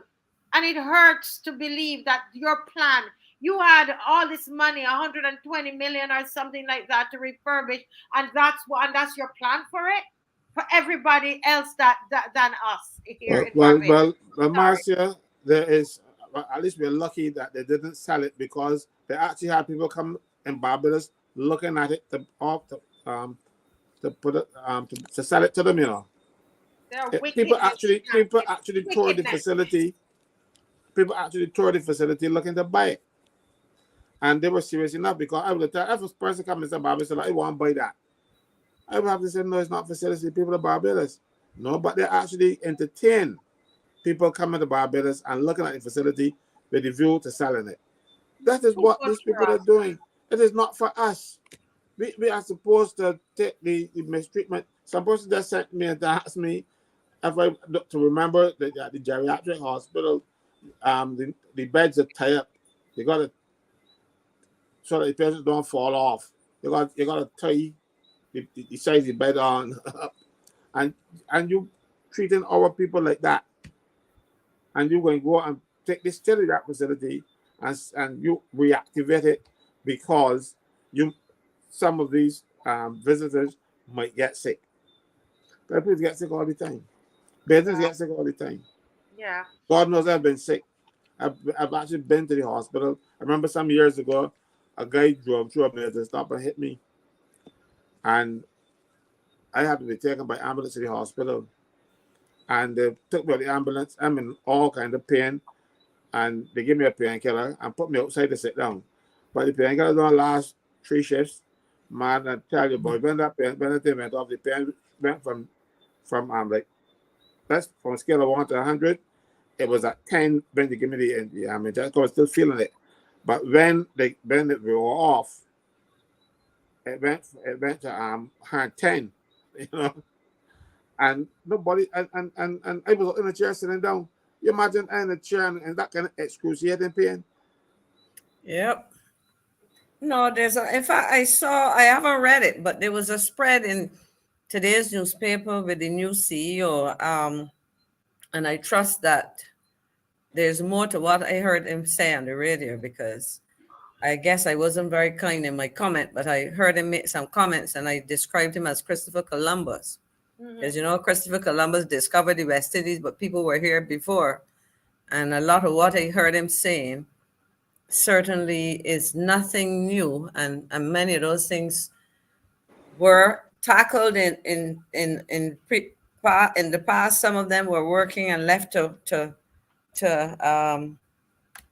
fall by the wayside and so on. So I really think there's a lot more that can be done. And this Harrison Point facility is an example of a failure to make the best use of the resources that we have. And that is my problem.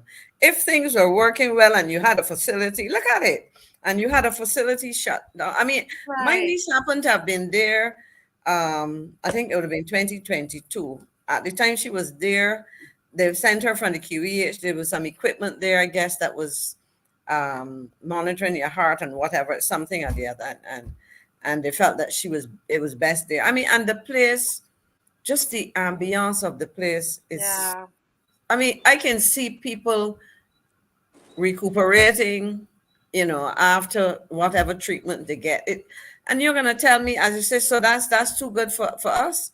And my concern, as I said, and I repeated and stop. Why was it allowed to sit there when there is a demand for space and not only physical space, but space where you can do some specific kinds of medical procedures or treatments. That is ridiculous because you're paying people to maintain it, I presume, security and so on. You know, and it could also be a facility where there is a split between the private medical practitioners on island and the public hospital, because there's an arrangement where consultants are supposed to deal under their contract with a number of public patients and so on. They're allowed to do some of their private practice because I think has to do with compensation, alternatives to compensation strategies, etc. But so I'm saying that there are creative ways in which that can be used to benefit all Barbadians, public patients and private patients. We don't have to leave it for foreigners, as they say, you know. Yeah, But it's really sad. All I can do maybe is just they'll shake my listen. head. I shake my head and I say, Barbadians, we have to decide that we are not going to accept this kind of thing being thrown at us, filth being thrown at us all the time, and sit down and take it. Right? We're not going to be drinking Kool-Aid and people throwing filth on us and telling us that is lotion or is something good for us, and we're going to accept it. It's no, no, and this hurts my heart. It hurts.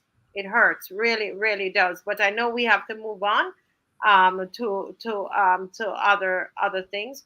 Mr. Franklin, you had another thing that you wanted to. Yes, I'm going to be brief with this one because I've spoken about this thing. Today, somebody drew my attention to an article written by Michelle Russell.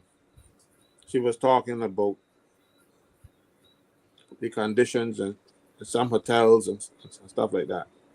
And she said, I recall one person explaining it was standard practice to be yelled at, abused, and she put abused in brackets with curse words, and have things thrown at her while working in various kitchens across the hotel and restaurant industry. After close to 15 years of experience of this type of this treatment in varying establishments, she decided to quit the industry for a desk job, which she felt may have at least, you know. Please don't. I know of abuse. I know of people, but you don't have to take it. There's something called constructive dismissal. If your employer abuse you, curse you, and do it, try to make you look bad in front of the staff, curse you in front of the people, because your employers are always going to talk to the people, but you don't curse them out in front of the staff. If you refuse to pay me my wages, these things amount to something called constructive dismissal. It doesn't mean that the employer fire you, but it means that his behavior, you can no longer tolerate that type of behavior, and it is a good reason to that we could claim dismissal. They claim the dismissal. It is not a dismissal because the employer says you're fired, but his behavior forces you out. Now, if that is the case, what I would advise people to do is to take advice from their lawyers or whoever they want and make sure that you have a good case, because the employers can fight back. I know of several cases where people refuse to pay people their wages and they claim constructive dismissal. Now that's before the tribunal because they want to punish the fellow bad enough, and they're saying, well, no, they can show you something. I don't deposit money in the bank account. You wait a couple of weeks to see money still in there. And so if you even cut a person's pay, that is wrong. You can claim constructive dismissal. If you normally work 8 till 4, and then all of a sudden the company said we can start doing 2 shifts and put you to work evening shift from 4 till whatever time, that can also amount to constructive dismissal, because they're changing your terms and conditions. They're changing your even your reporting structure. If let's say you were the number 2 man in the business, and they bring in a couple of big boys and put them over you. No, you're no longer number 2, you're number 4. There's a diminution in status, and that can also be grounds for claiming constructive dismissal because I'm number 1 or more, because I made that point to the people in the Ministry of People Empowerment when they were seeking to put all of these social agencies together. I said to them, look, the people are, you got the head of these various departments are number 1. Now, when you impose this structure and you make them number 3 or whatever else thing, you have just dismiss them. You can't do it. They will have to consent to you bringing them down in status. I am number 1. All of a sudden, you can form this new statutory board and put 2 or 3 people above me, and I can still be responsible for my area. But I'm not reporting out to the permanent secretary or to the minister. I'm reporting to about 3 different people before I can get to the minister or before I can get the permanent secretary. That is the diminution, and all things like that can cause you to claim constructive dismissal. If one day the fathers come and say, "Well, something, I got a son who no finished school and I want a manager job for he, so I can take you down and use a supervisor." No, that is also a constructive dismissal. You can't demote a fellow unless it comes out of a disciplinary process, and one of the penalties in your scheme of things, in your terms and conditions, is demotion. You just can't do it willy-nilly. It must be one of the penalties set up. Because if the penalty does not exist and you impose it, again, constructive dismissal. If you suspend the fellow without pay, except through the same disciplinary process, because you can suspend, you can warn, verbal or written. You can give them a suspension without pay or dismiss them. A lot of people think that you can just come and suspend people without pay but you have to have terms and conditions that say that this is one of the penalties that you can impose. You just can't come and impose it because you feel that you feel you can do it. Now, however, even if it is unless it is a suspension where the work has diminished, you lay off people, you don't pay them, but you just can't tell a fellow go home. As I have seen on several occasions where people get vexed with the work and tell them, man, you go home for a couple of days, man. You can't do that. Well, you can do it, but then there are consequences. Because you tell people that you can't kill, but people do. So there are consequences for your actions. So I just want people to be aware that you have remedies. Just don't sit down and grin and bear it. People pressure go up and all kind of stuff. People come in my office and cry over these things. And I try to tell them, but some people are afraid because they got a mortgage. And one of the things, the final thing I want to talk about in this area today is shops, because she dealt with the shops. If any place that sells anything, let's say you have a wholesale business, the truck drivers that deliver the goods, they are shop assistants. And you're going to get them an hour for lunch according to the law. So if you got a hotel, you got a restaurant or a bar, that hotel becomes a shop. And they're under the shop. And you can't give people half-hour lunch. The law says you got to get them an hour for lunch. But a lot of people do it. And a lot of people do it, and the Labor Department sits down and does nothing about it. They don't say anything because I don't think they want to rock the boat. And unfortunately, we have a Minister of Labor who I think that's the worst Minister of Labor we've had in my living memory. And we've had some that don't do a lot. But this one speaks to a lot of things and then don't do anything about it. I cannot forgive him for saying on brass tacks that the government has stopped employing people and calling them self-employed people because they're spreading. You have clerical officers in public service now. You tell them they're on contract because this place is being run by the IMF.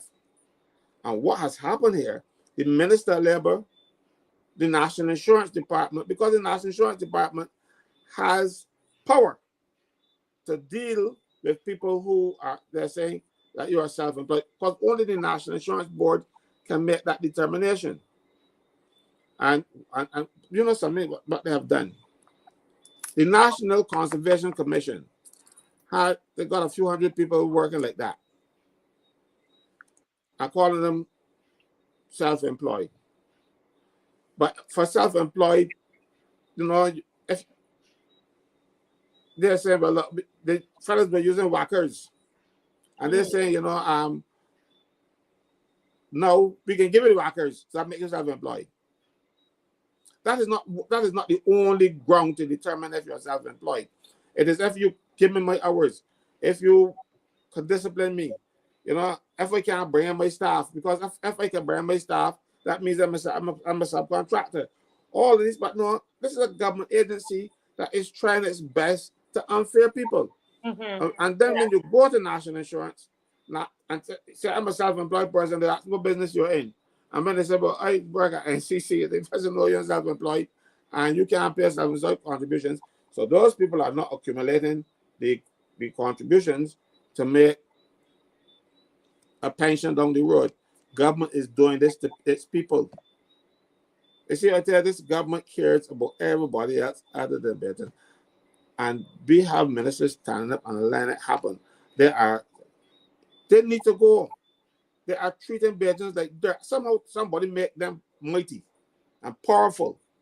They are now like the elites, and they look down their noses at the people in this country. They're not all of them. There are a few of them who still care, but they got to toe the line or the other business.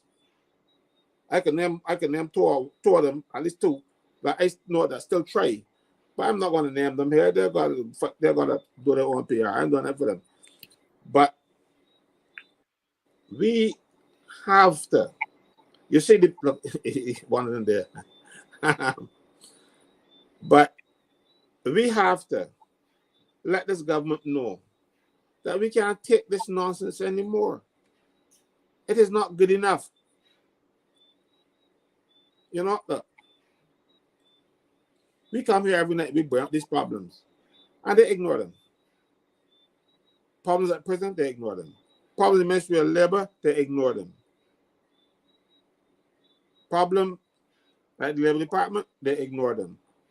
All over the place, whenever you stand up and try to speak out for people in this country, they ignore it because they are not taking directions from the law. They are taking directions from the IMF. If you are running a government be a government of laws, and the IMF said, breach your own law. You got to tell them, no, we can't do that. No, they ignore the law. The government is ignoring the law and treating people very badly in this country, putting people at risk. Just imagine one of those people getting hurt. We know about Rachel getting hurt on the job, and because the government is not paying contributions, they can't get injury benefits. This is what this government is doing. Something has to give. Yeah.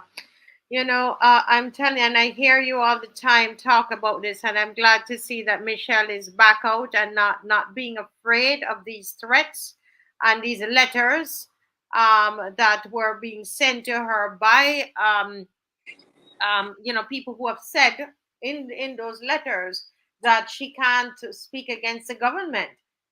This is Michelle Russell. She's a young Jamaican lawyer living in Barbados. So I'm glad to see that she's joining Mr. Franklin and speaking about the woes of the public servants and woes of those workers on a whole in Barbados. It's horrible what workers are experiencing. Before we move from this segment, Ms. McLean and Mr. Lewis, any thoughts on this area?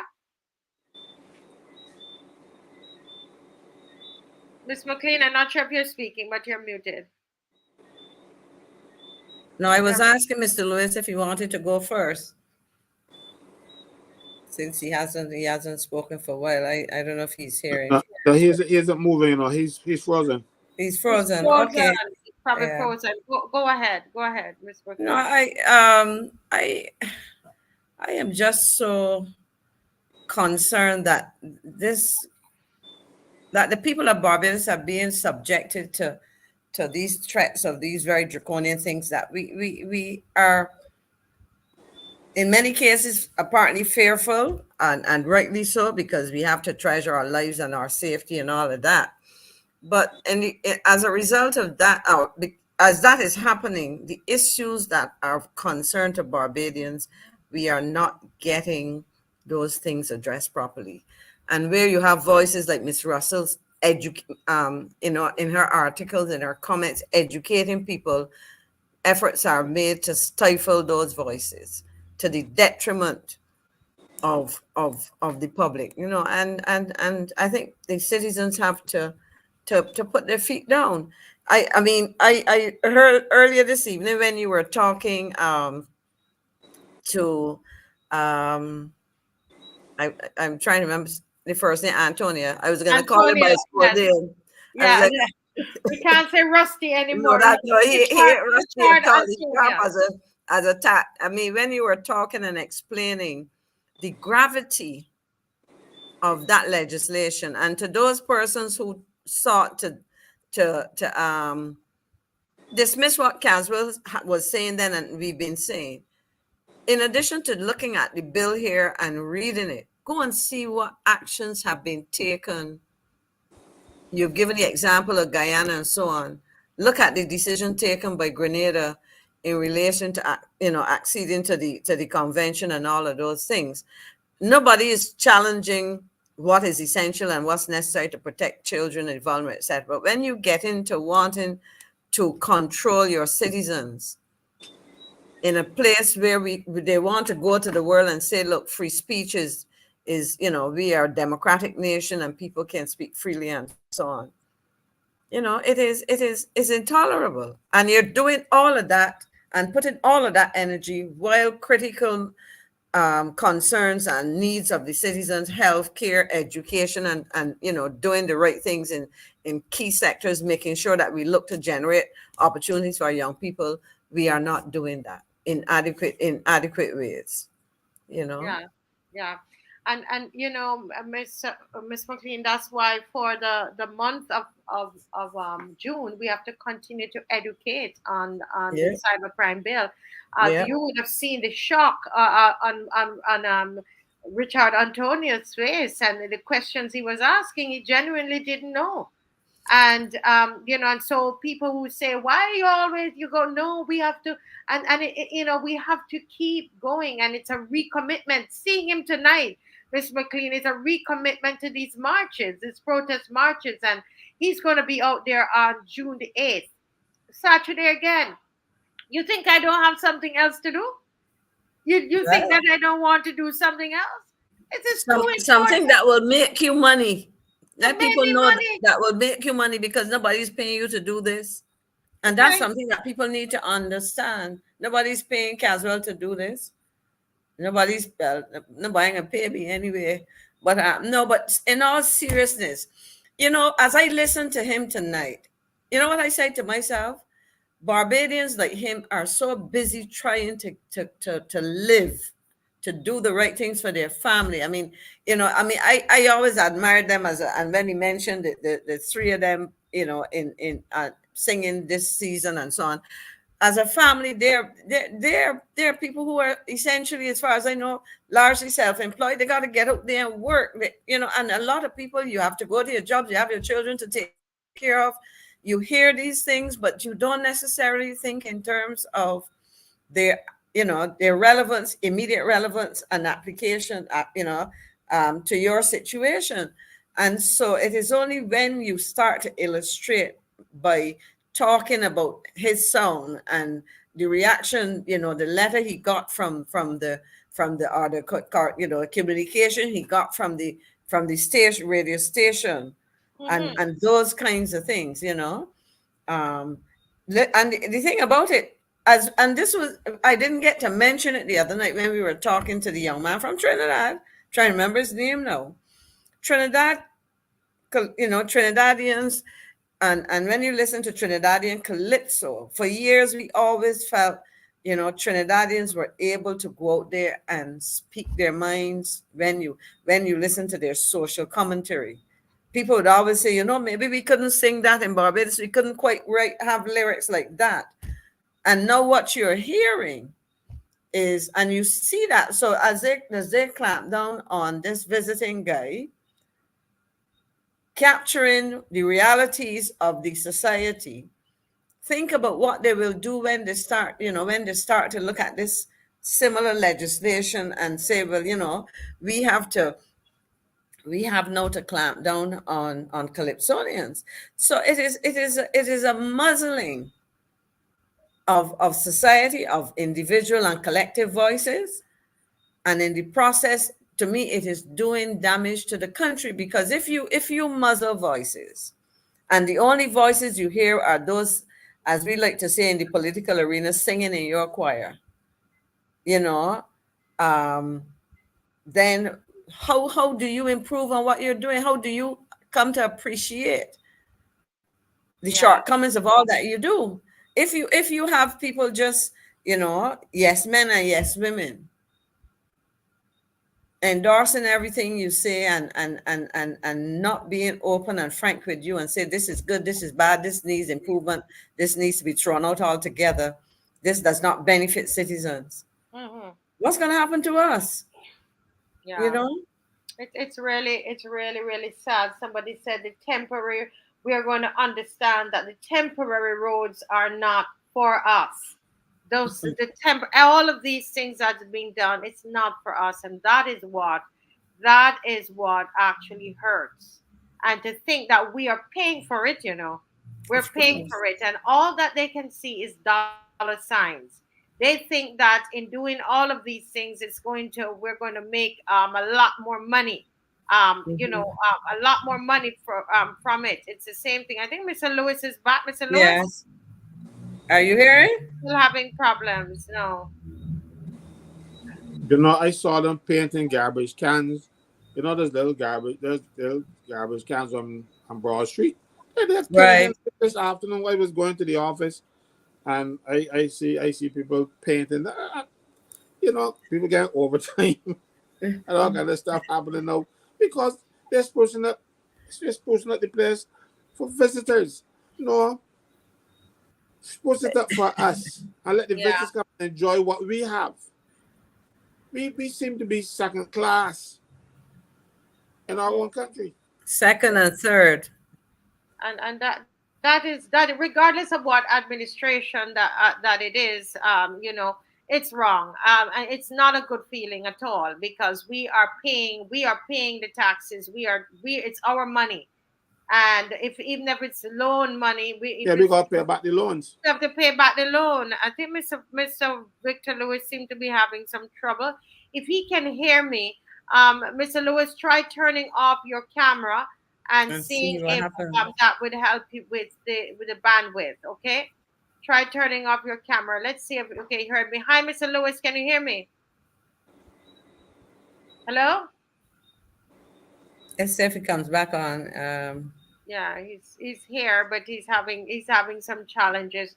Well, we on June 8th, right there, we're last week we did not get to go all the way up into into Upper Broad Street, because they now have a market for young persons who are selling and so on, and which is good.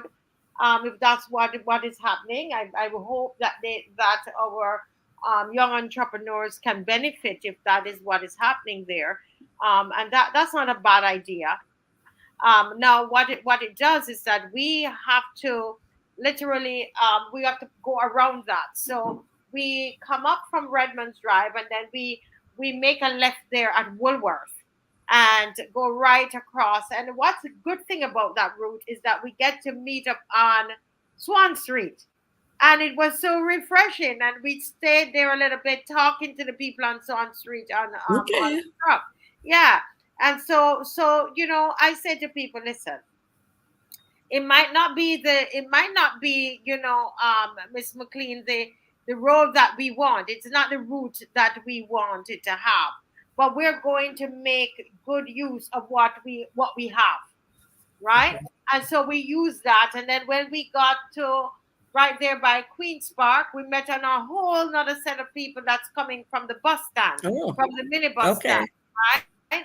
And along that street there, I don't know all the names of the street, but along that street, again, another set of fresh people. So I think that we just have to be able to work with what we have and not let it keep us down. Don't let let you stay home, guys. Don't stay home. Don't stay home. Come out to the march. The next thing is the roadside parliament is going to happen the second day, Sunday, June 9th. We have some great speakers lined up for you. We are so far. I know for sure we have some of the young ones from the junior Calypso Monarch competition going to be there. They're going to go hit it up for us early at 5:30. And it's always great to have them. They're fun. And they're going to be talking about the different issues in their own way. And it's beautiful to listen to them. And then we're going to have the speakers that are going to be there. And we're right now trying to finalize everybody that I know for sure Rasimba is going to be there, and we know that I believe Rose Corbin is confirmed. We're trying to give some voices that we don't normally hear out there, just to bring a freshness to the whole presentation. I think that is important to keep it fresh, keep the music moving as well, and to keep everybody going. So I'm hoping. Hastings Rocks, Miss McLean. I don't know if you've been there. It's beautiful. It's, I know the area, yes. yes, And yes, it's pretty central in a sense, you know. yes, yes. It's a beautiful setting. Actually, it is a beautiful setting there, and yeah, it's a beautiful setting. So I'm inviting everybody to come down, bring the family down. Mr. Franklin, we didn't have them selling any food or anything there, but that's a whole nother. You have to pay for a tent. That's $250 for the tent if you're going to set up, to sell food, and then you have to have health certificate and all kinds of different things.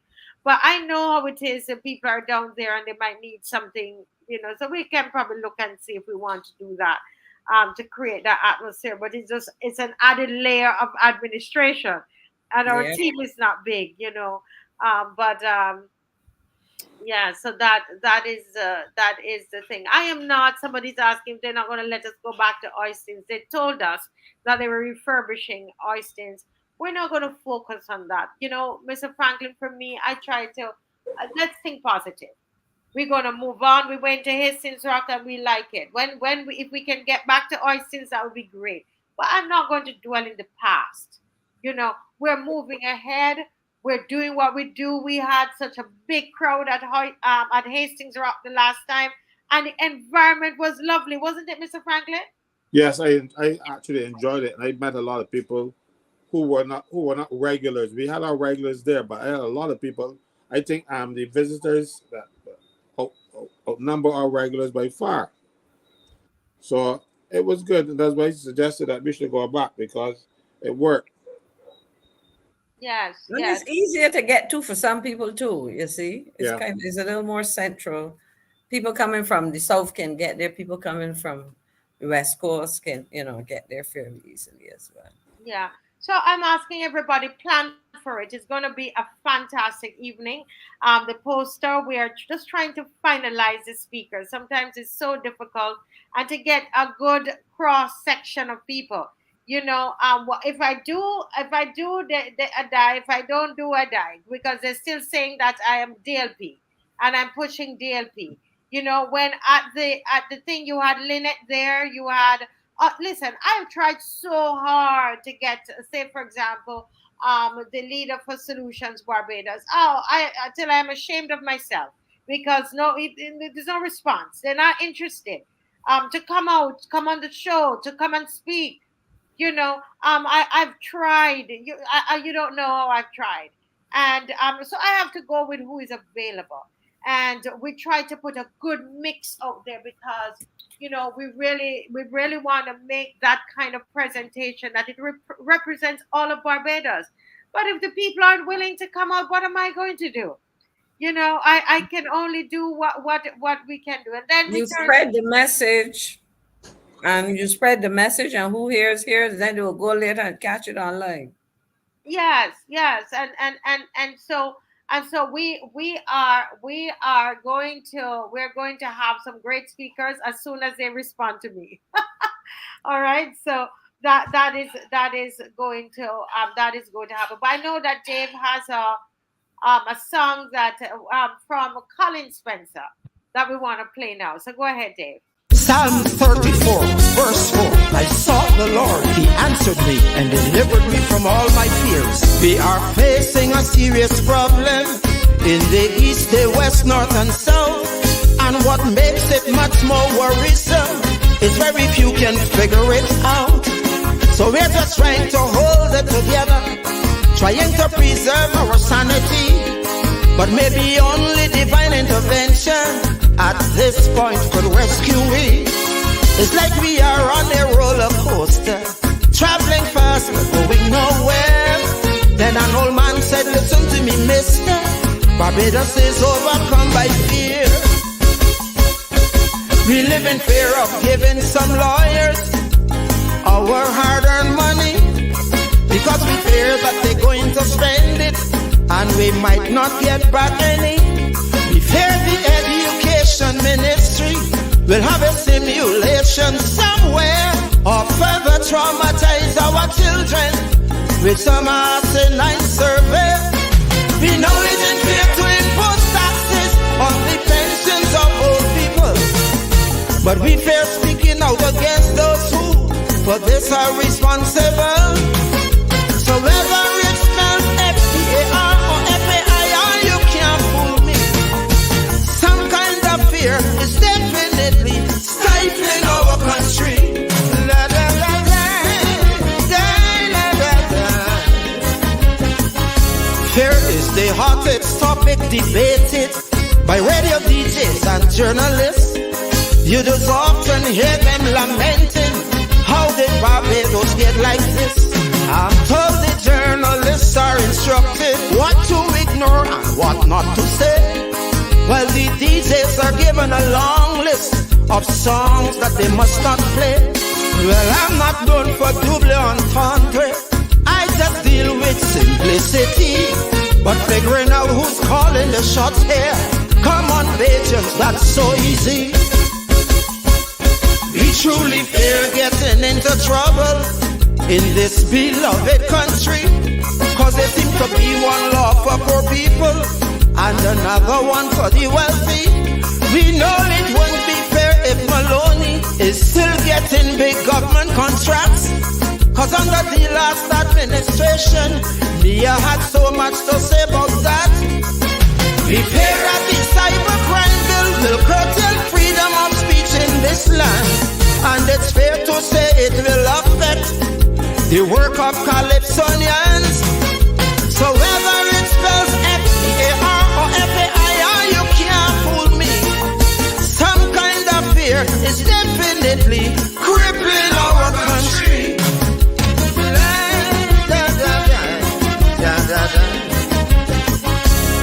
It shouldn't shock you if I tell you that this problem is nothing new.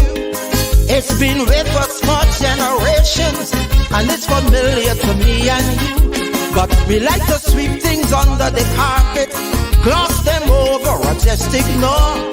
When it comes to making big time decisions, frankly speaking, we beat quite poor. And there was a time when the Anglican clergy spoke out for the community. Their silence now causes me to wonder if they've been bought out politically. We fear that in the future we'll struggle to recruit any new police, because it's fair to say our young people are becoming too damn obese. And many fear telling this government, stop the long talk about culture, cause every year it is inadequate.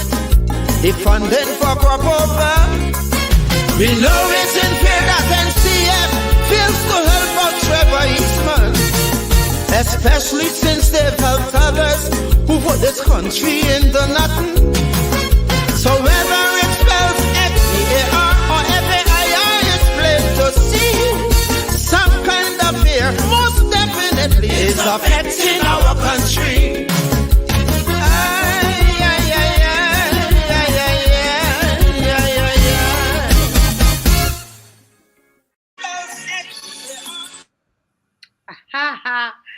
Masterfully done by Mr. Colin Spencer. I see you there moving, Miss McLean. Let me see, Mr. Victor. Let's put Victor. Give me a thumbs up if you can hear me. Okay, wonderful, wonderful, wonderful. You're back. I wasn't sure if I saw you there swaying, but I saw Miss McLean. Oh, dear, I didn't realize you could see me. You were swaying to that music, man. I took advantage of calling on the screen, thinking that you couldn't see me. I can see her in the green room. But how are you, Miss McLean? What you like that one? Yeah, I mean, Colin Spencer usually writes some good songs, and he's always very topical. He captures the issues of the day, so to speak. I don't know what Mrs. Smith, I'm calling right name, right? Louis. Oh, sorry, I might get Mrs. Smith. Louis. Yes. I was trying to remember. What do you think about it? I mean, he was swaying too. But I thought so. I can tell you, when I listened to the song in terms of fear, it took me back to St. Joseph, because when we started out down there, we were trying to get petitions for signatures, and everybody frightened to sign. When we started out in St. Joseph, and we had to deal with the whole court issue, we were looking to get individuals, to come and sign up their name to be witnesses in court. People frightened. A lot of folks around this place frightened, not only in St. Joseph, throughout Barbados, frightened. I heard Caswell would have spoken about this concept of the contracts. People are scared. People are given some keys, come take you home, but you have a mortgage to pay. Frightened. Everybody from this place frightened. I mean, this song is true to the bone, that people in Barbados now are living in fear. I would have heard you though on another note, Maxine, when you would have spoken relative to the vaccinations and deaths. Yeah, Yes. yeah. So careful of that word, please. So we talk Well, about fair enough. The jobs and deaths. I at church yesterday, I heard the preacher spoke relative to what's happening now currently in Barbados, and he said he has a friend that he had an appointment with, and the individual failed to turn up to the appointment. But when he saw this person, and the person in question was an undertaker, and she said to him, I've been so busy because I have so many corpses to deal with. And this is current. This is today's information, that we're having so many individuals who are dead. And I heard you spoke on this matter, and it is of interest that I think the public of Barbados should know what are the reasons, what are the contributing factors to the current high amount of deaths that we are happening in Barbados. We want to hear some and get some input from all those folks who would have carried out the autopsies, as the case may be, and find out what are the reasons why these individuals are dying. There may be factors other than our speculation, but at the same time, we need to be conscious of the fact that we're having all these deaths. What are the contributing factors? I think we need to know. We need to ask those questions. We cannot just make these comments and allow it just to sit in file 13, but we have to continue to work with it to get some answers as to why. I heard Caswell spoke just now about this judge in question, and going through the shoot, amen, that is it. What are the contributing factors? Wow. Next week you might hear, Maxine was just on the store with us, or Victor was on the show with us, and now he's gone. What are the contributing factors to all these deaths?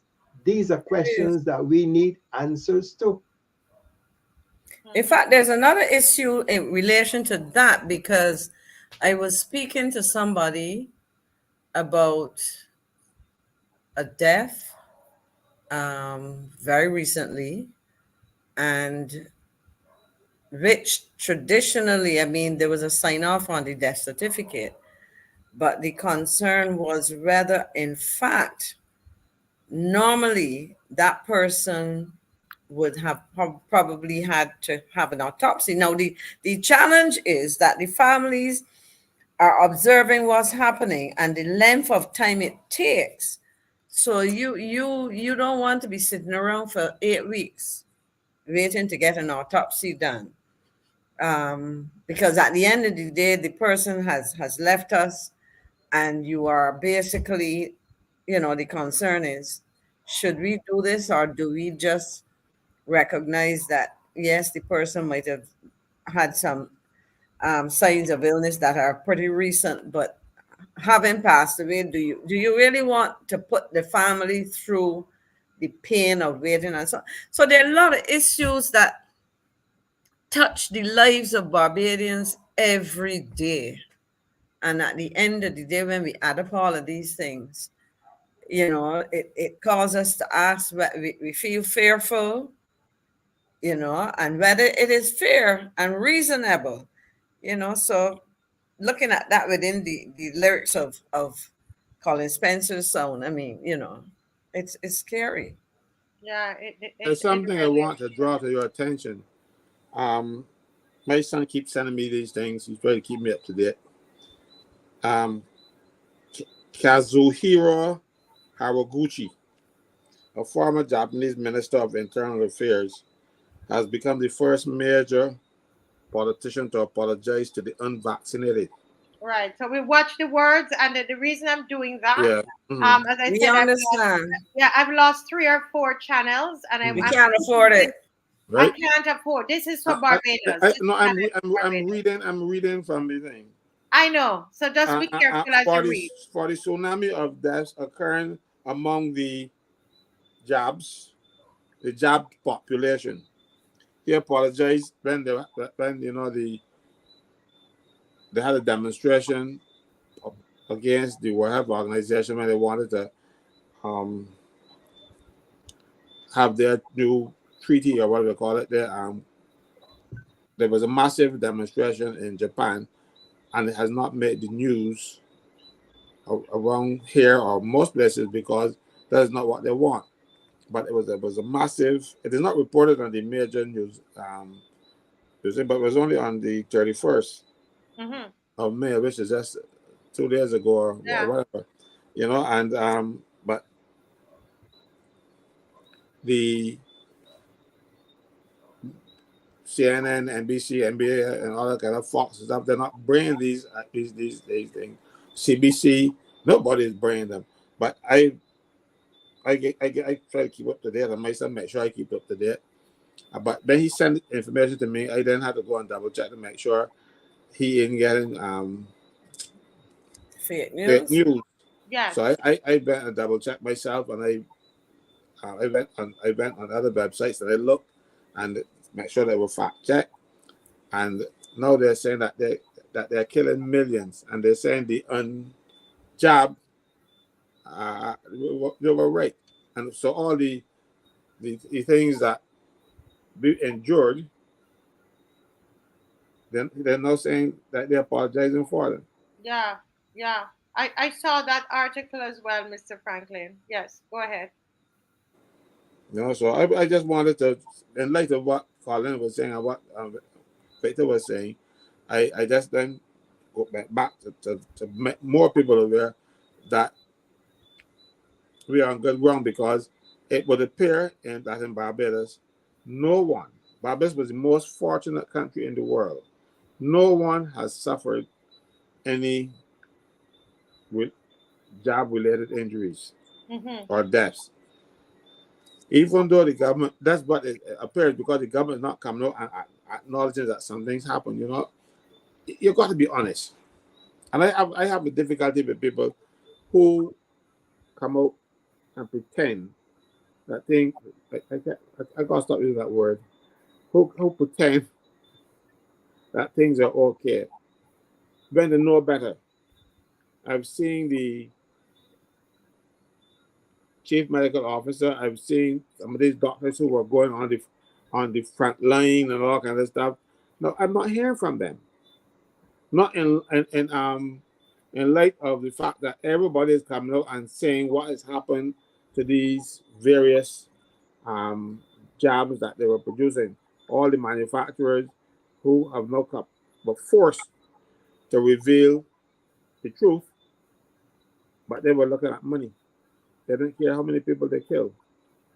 And we, with our fast selves, rushing there because Biden was saying that if you get 70% of the population job, there's a fund that you will get some money from. And we saw prostituted in this place that we will go and do anything for money, even expose our people to danger. Yeah. You know, I tell you, it's I know of people who are suffering, guys, from this, that their doctors have said. Jess is saying that you need to have proof. I know of some people who have proof, and I agree with you, Jess, because everything is not from the jobs. But even when they have the proof from their doctors, nothing is being done for those people. They're still the ones that have to be, footing the bill and so on, while they were promised. They were promised, and we have the recording of it by the Prime Minister of Barbados, that if something happens to you after you've taken the job, the government will take care of you. However, there are so many persons that nothing has happened for them. They are I very think I sick. I think I heard, based on what you're saying now, Marcia. I don't know if it was on this show or the call-in program where this lady who made all the necessary connections because of that statement having been made by the Prime Minister that there will be compensation. And this Yes. lady says she took all the possible routes to access the Prime Minister to honor that particular statement. And I don't think up until today's date that we have heard anything in terms of compensation for. I think it was a lady in question who took that stance and echoed it. What are we Listen, going to be doing? What are we going to be doing for those individuals who are still out there begging for help? I think that this show owes the responsibility to the public of Barbados to continue to echo that.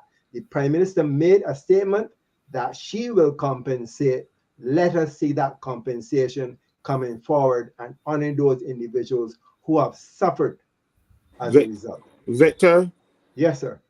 I presented a case to your MP about a lady who the government was saying, because what some person called the government pharmacovigilance expert. I think that's the word. I could be mispronouncing or whatever. But that person is a doctor, and he determined that this young lady's injuries were job related, and she had to get all kind of treatments. And one last treatment was not available in Barbados, and it was not treatment; it was a test. She had to get a particular blood test that we didn't have the wherewithal in Barbados to perform. Mm-hmm. And I raised that with your MP at a meeting with several people present, and he said, "Oh, the government doesn't have any liability." That's the last time I spoke to him. The government doesn't have any liability. That's how he just brush off a young lady, 40 years old, young mother with children, and he can say, "Oh, we don't have any liability." When she spent every cent that she had, and then couldn't find the last $1,600. I get also about that there that the Dr. George, or the most excellent, or what we call him now, the most honorable Dr. George, said, okay, we can pay for it. So the Ministry of Health then decided that they're going to pay for for the blood test. I had to go on bad. You know, Yeah. and you know who your MP is, Attorney General Dale Marshall. He said, "Oh, we don't have any liability." You Go back to know, if, Proverbs 29:12. And if you a would understand ruler why. hearken to lies, all of his servants will be wicked. And that's what we are seeing. And that's the Bible. I'm reading the scripture. So if it's offensive, then guess what? Lock me up for the Bible. But that's what the Proverbs 29:12. If a ruler hearkens to lies, all of his servants will be wicked. And that's what we are seeing. It is a height of wickedness. Now somebody's saying ISIS is saying that we should do part 2 of the job injuries at Castle Union headquarters, because we had a press conference for those who were injured by the job. The challenge with that is, I'm going to tell you, it's that the people who are injured, when it came time, they would not come forward. Some of them even were scared to write something. Some Fear. who have lost parents that they know, the doctor said it was because of the job. They're scared because they said, listen, I work in the public service and I don't know if Mia will take my job. I'm being honest. That's what they said. They said, I might not have a job, so I don't want to come forward. So what's the use of doing these press conferences when you don't have people to show? It makes us look like we're making up the story. You understand what I mean? So what's the point? We need people who have been affected to come to the press conference with their information, with all the documents from the doctors, the proof, and stand up there and to say that even if you can't read it, the fact that the reporter sees you standing there, you understand, it gives validity to what we're doing, and we don't seem like we're making up stories, and so that's part of what Colin Spencer is talking about, the fear. Mr. Franklin, the fear is there.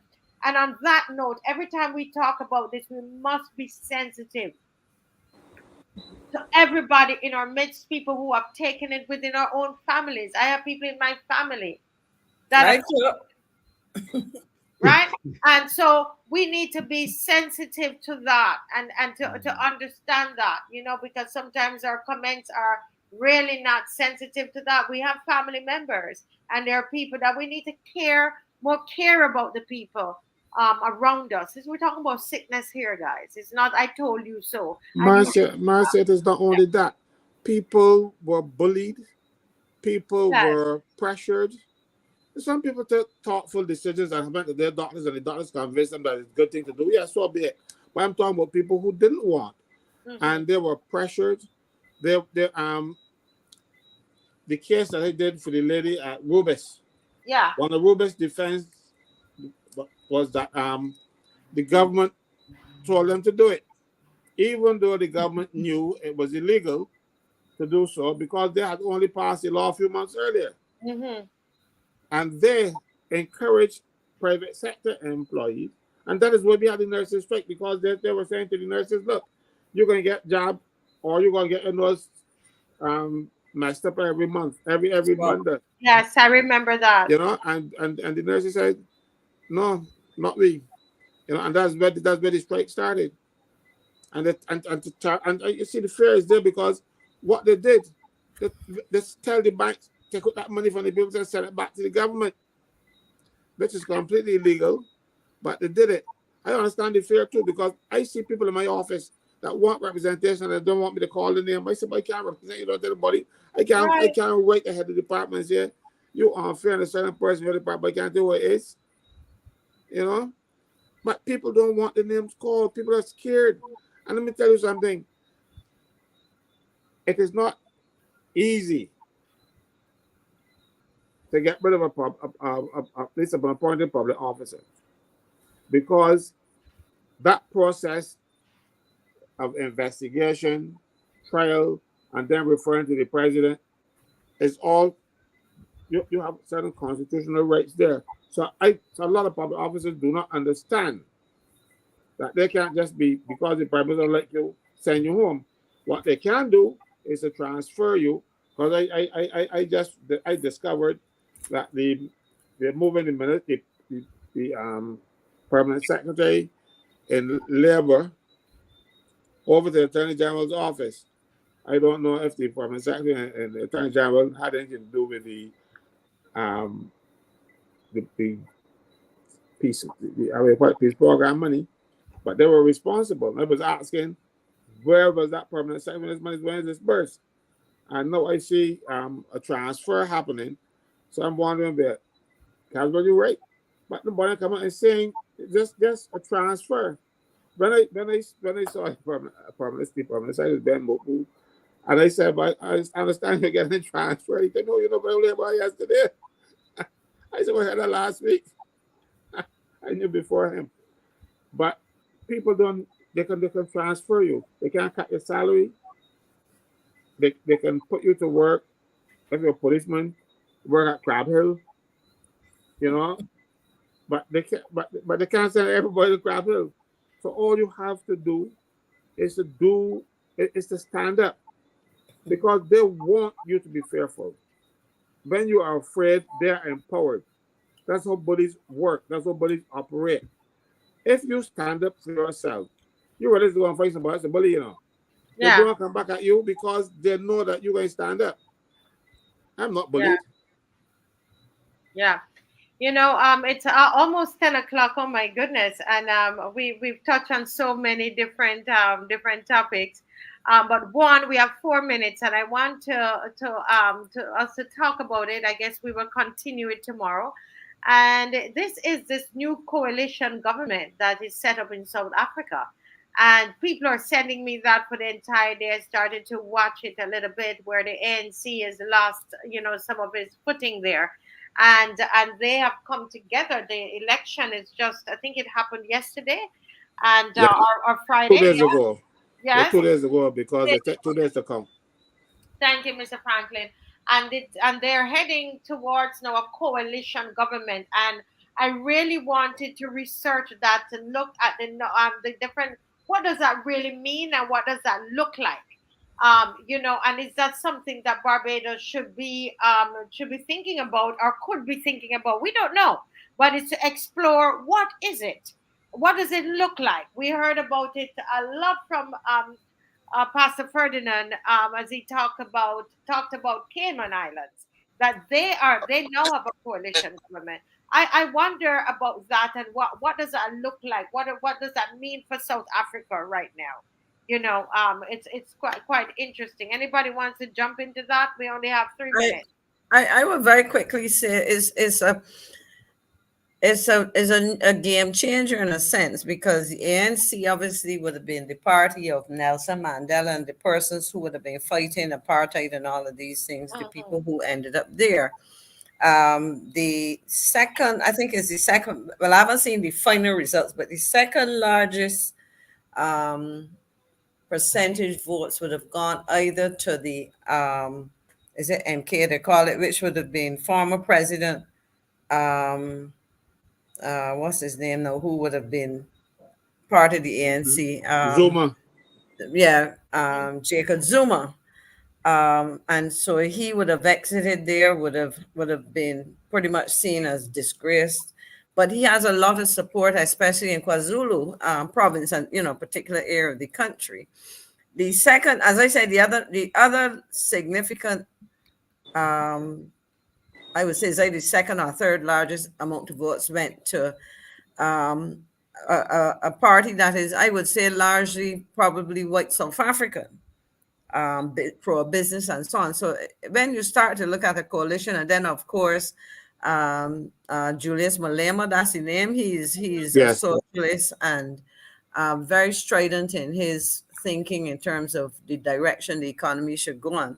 So, and then of course you have a lot of those smaller parties. The challenge really is finding a coalition partner or partners that would allow the country to be governed in a reasonable way. So is the horse trading that has to take place, and who will end up, because clearly the people of the country, I think the voter turnout was said to be a little lower than normal and expected. But the truth is, while we saw there's not enough done for the very large population of poor people who would have been the situations being the consequences of decades and years of apartheid. And so the unfortunate reality with South Africa is you have these extremes, extreme wealth. And trust me, when you talk about extreme wealth, the opulence, the kind of lifestyles, and on the other hand, you're literally looking now or over across onto to extreme poverty. And it is perhaps a wake-up call for all the political parties, that they really have to work to address the problems. I mean, electricity, water supply, housing, you name it. Um, the enough is not being done as far as the average South African who is out of work, whether you are high school graduates, university graduates, etc. So it is interesting to see the outcomes of negotiations and who will come together, and whether a coalition will survive beyond, and if survive, can they function effectively is the question. And being if it's not the largest, it's the second largest between South Africa and Nigeria. Those are the two largest economies of the 54 countries on the continent. And so, in fact, South Africa was the place to which Zimbabweans went. You had the issues with generally other Africans went to South Africa in search of opportunity. So it's an interesting time. It's a difficult time, and particularly unlike us, their population is young. The average these are young people. We are aging population. There countries across the continent largely of young people. Yeah. Thanks, Ms. McLean. Mr. Lewis, what are your thoughts about this coalition government? As somebody said that they're be sharing power. It's power sharing. There in South Africa, I need to read up a lot more on it and to see, how are they going to share this power. Any thoughts about that? People are sending it to me and said, "Wow, is this the answer for Barbados at this time?"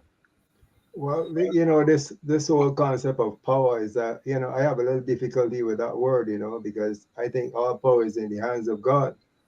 When we talk about a coalition of faith, the whole concept of faith and having that faith in God, and if we seek to mobilize all of our activities based upon that concept of morality and a coalition of faith, I can understand that we see management then of the country of Barbados not only in our hands, but in the hands of God. Because when we think about this whole concept of power, it gets to some individuals' head and people think that I am better than, or you are better than, as the case may be. So I have a little difficulty with the whole concept of power, but the coalition of faith, yes, coming under the umbrella of morality, being mobilized by understanding that God is in control and that he will see us through to the end.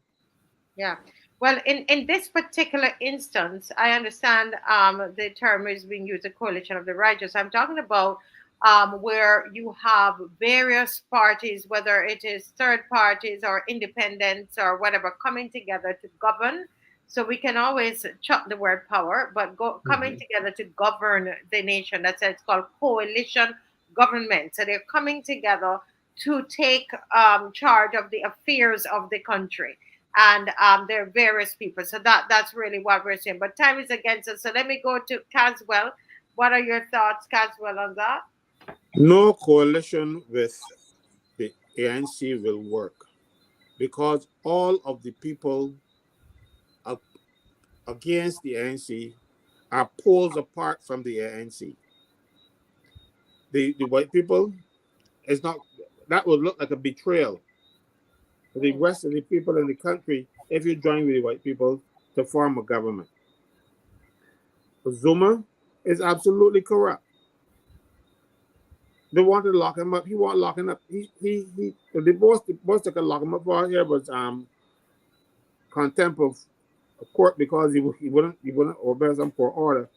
But none of his substantive trials that he's supposed to be going through because he has people blocking them. You would be going into coalition with a crook, and you a known crook. Malema, former ANC, but he's seen such corruption in the ANC that he had to pull up, he had to get away from it. He cannot now go and support them, having exposed the nastiness that was happening in the ANC. The ANC became, it had all the power, like what we have now, had all the power and did what they like, and it just bred corruption, and a lot of them became fabulously rich, while the people at the bottom continue to get poorer and poorer. What needs to happen is the government will continue, but not as a coalition.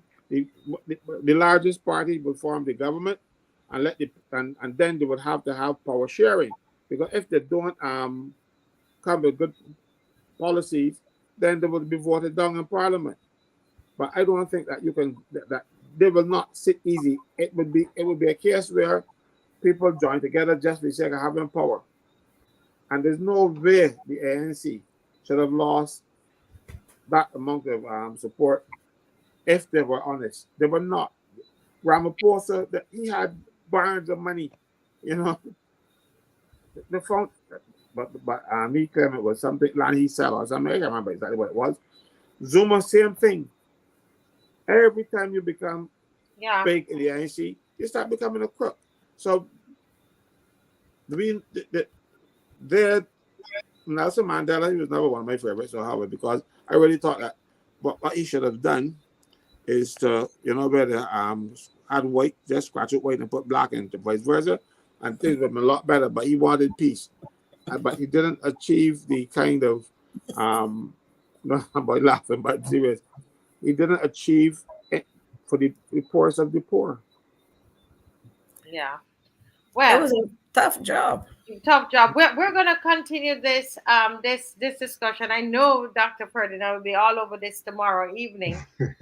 So we're going to chat about this tomorrow. But in the meantime, just remember the dates. June. I'm all in July. June. That's Saturday. That's our Saturday and Sunday big days for us. For Roadside Parliament is on the Sunday, and then we have our protest march is on the 8th of June. All right. So the big days for us, very important. We all have things to do at home. Trust me. However, we are making the sacrifice to be out there, not because we just want to be out there, but because we don't have a choice, really. When you try to remember Richard Antonio's questions tonight, and you will see why we don't have a choice. We have to continue to educate, okay? All right, so this is where we're going to sign off tonight. It's 10:07. We'll be back on tomorrow. I don't know if Dave has the songs there to play, because, we're not going to bed unless we hear them songs. So let's hear the songs before we go off. That is Pretending and... I'm pretending to be good at maths nor English. I just pretending to care about people. Good at maths nor English. English. Pretending to be good. I pretending to be good. Just pretending to be good. I pretending to be good. I just pretending to care about people. I just pretending to care about people. I just pretending to care about people. I just pretending to care about people. Pretending. And I'm pretending to be good at maths nor English. I just pretending to care about people. And I'm pretending to be good at maths nor English. I just pretending to care about people. I'm pretending to be good. And I'm pretending to be good at maths nor English. I just pretending to care about people. And I'm pretending to be good at maths nor English. I just pretending to care about people.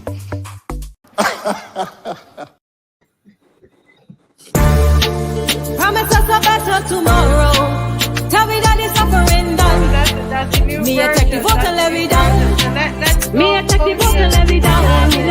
Should have only one little teenage big contracts and not corruption. Me a take the vote and let me down. Me a take the vote and let me down. Barbados is too small for me.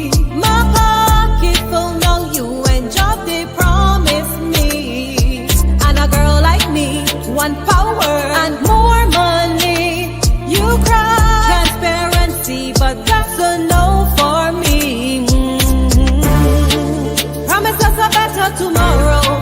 Tell me that it's suffering done. Me attack the vote and let me down. Me attack the vote and let me down. She did only want little dealing, big contracts and not corruption. Me attack the vote and let me down. Me attack the vote and let me down.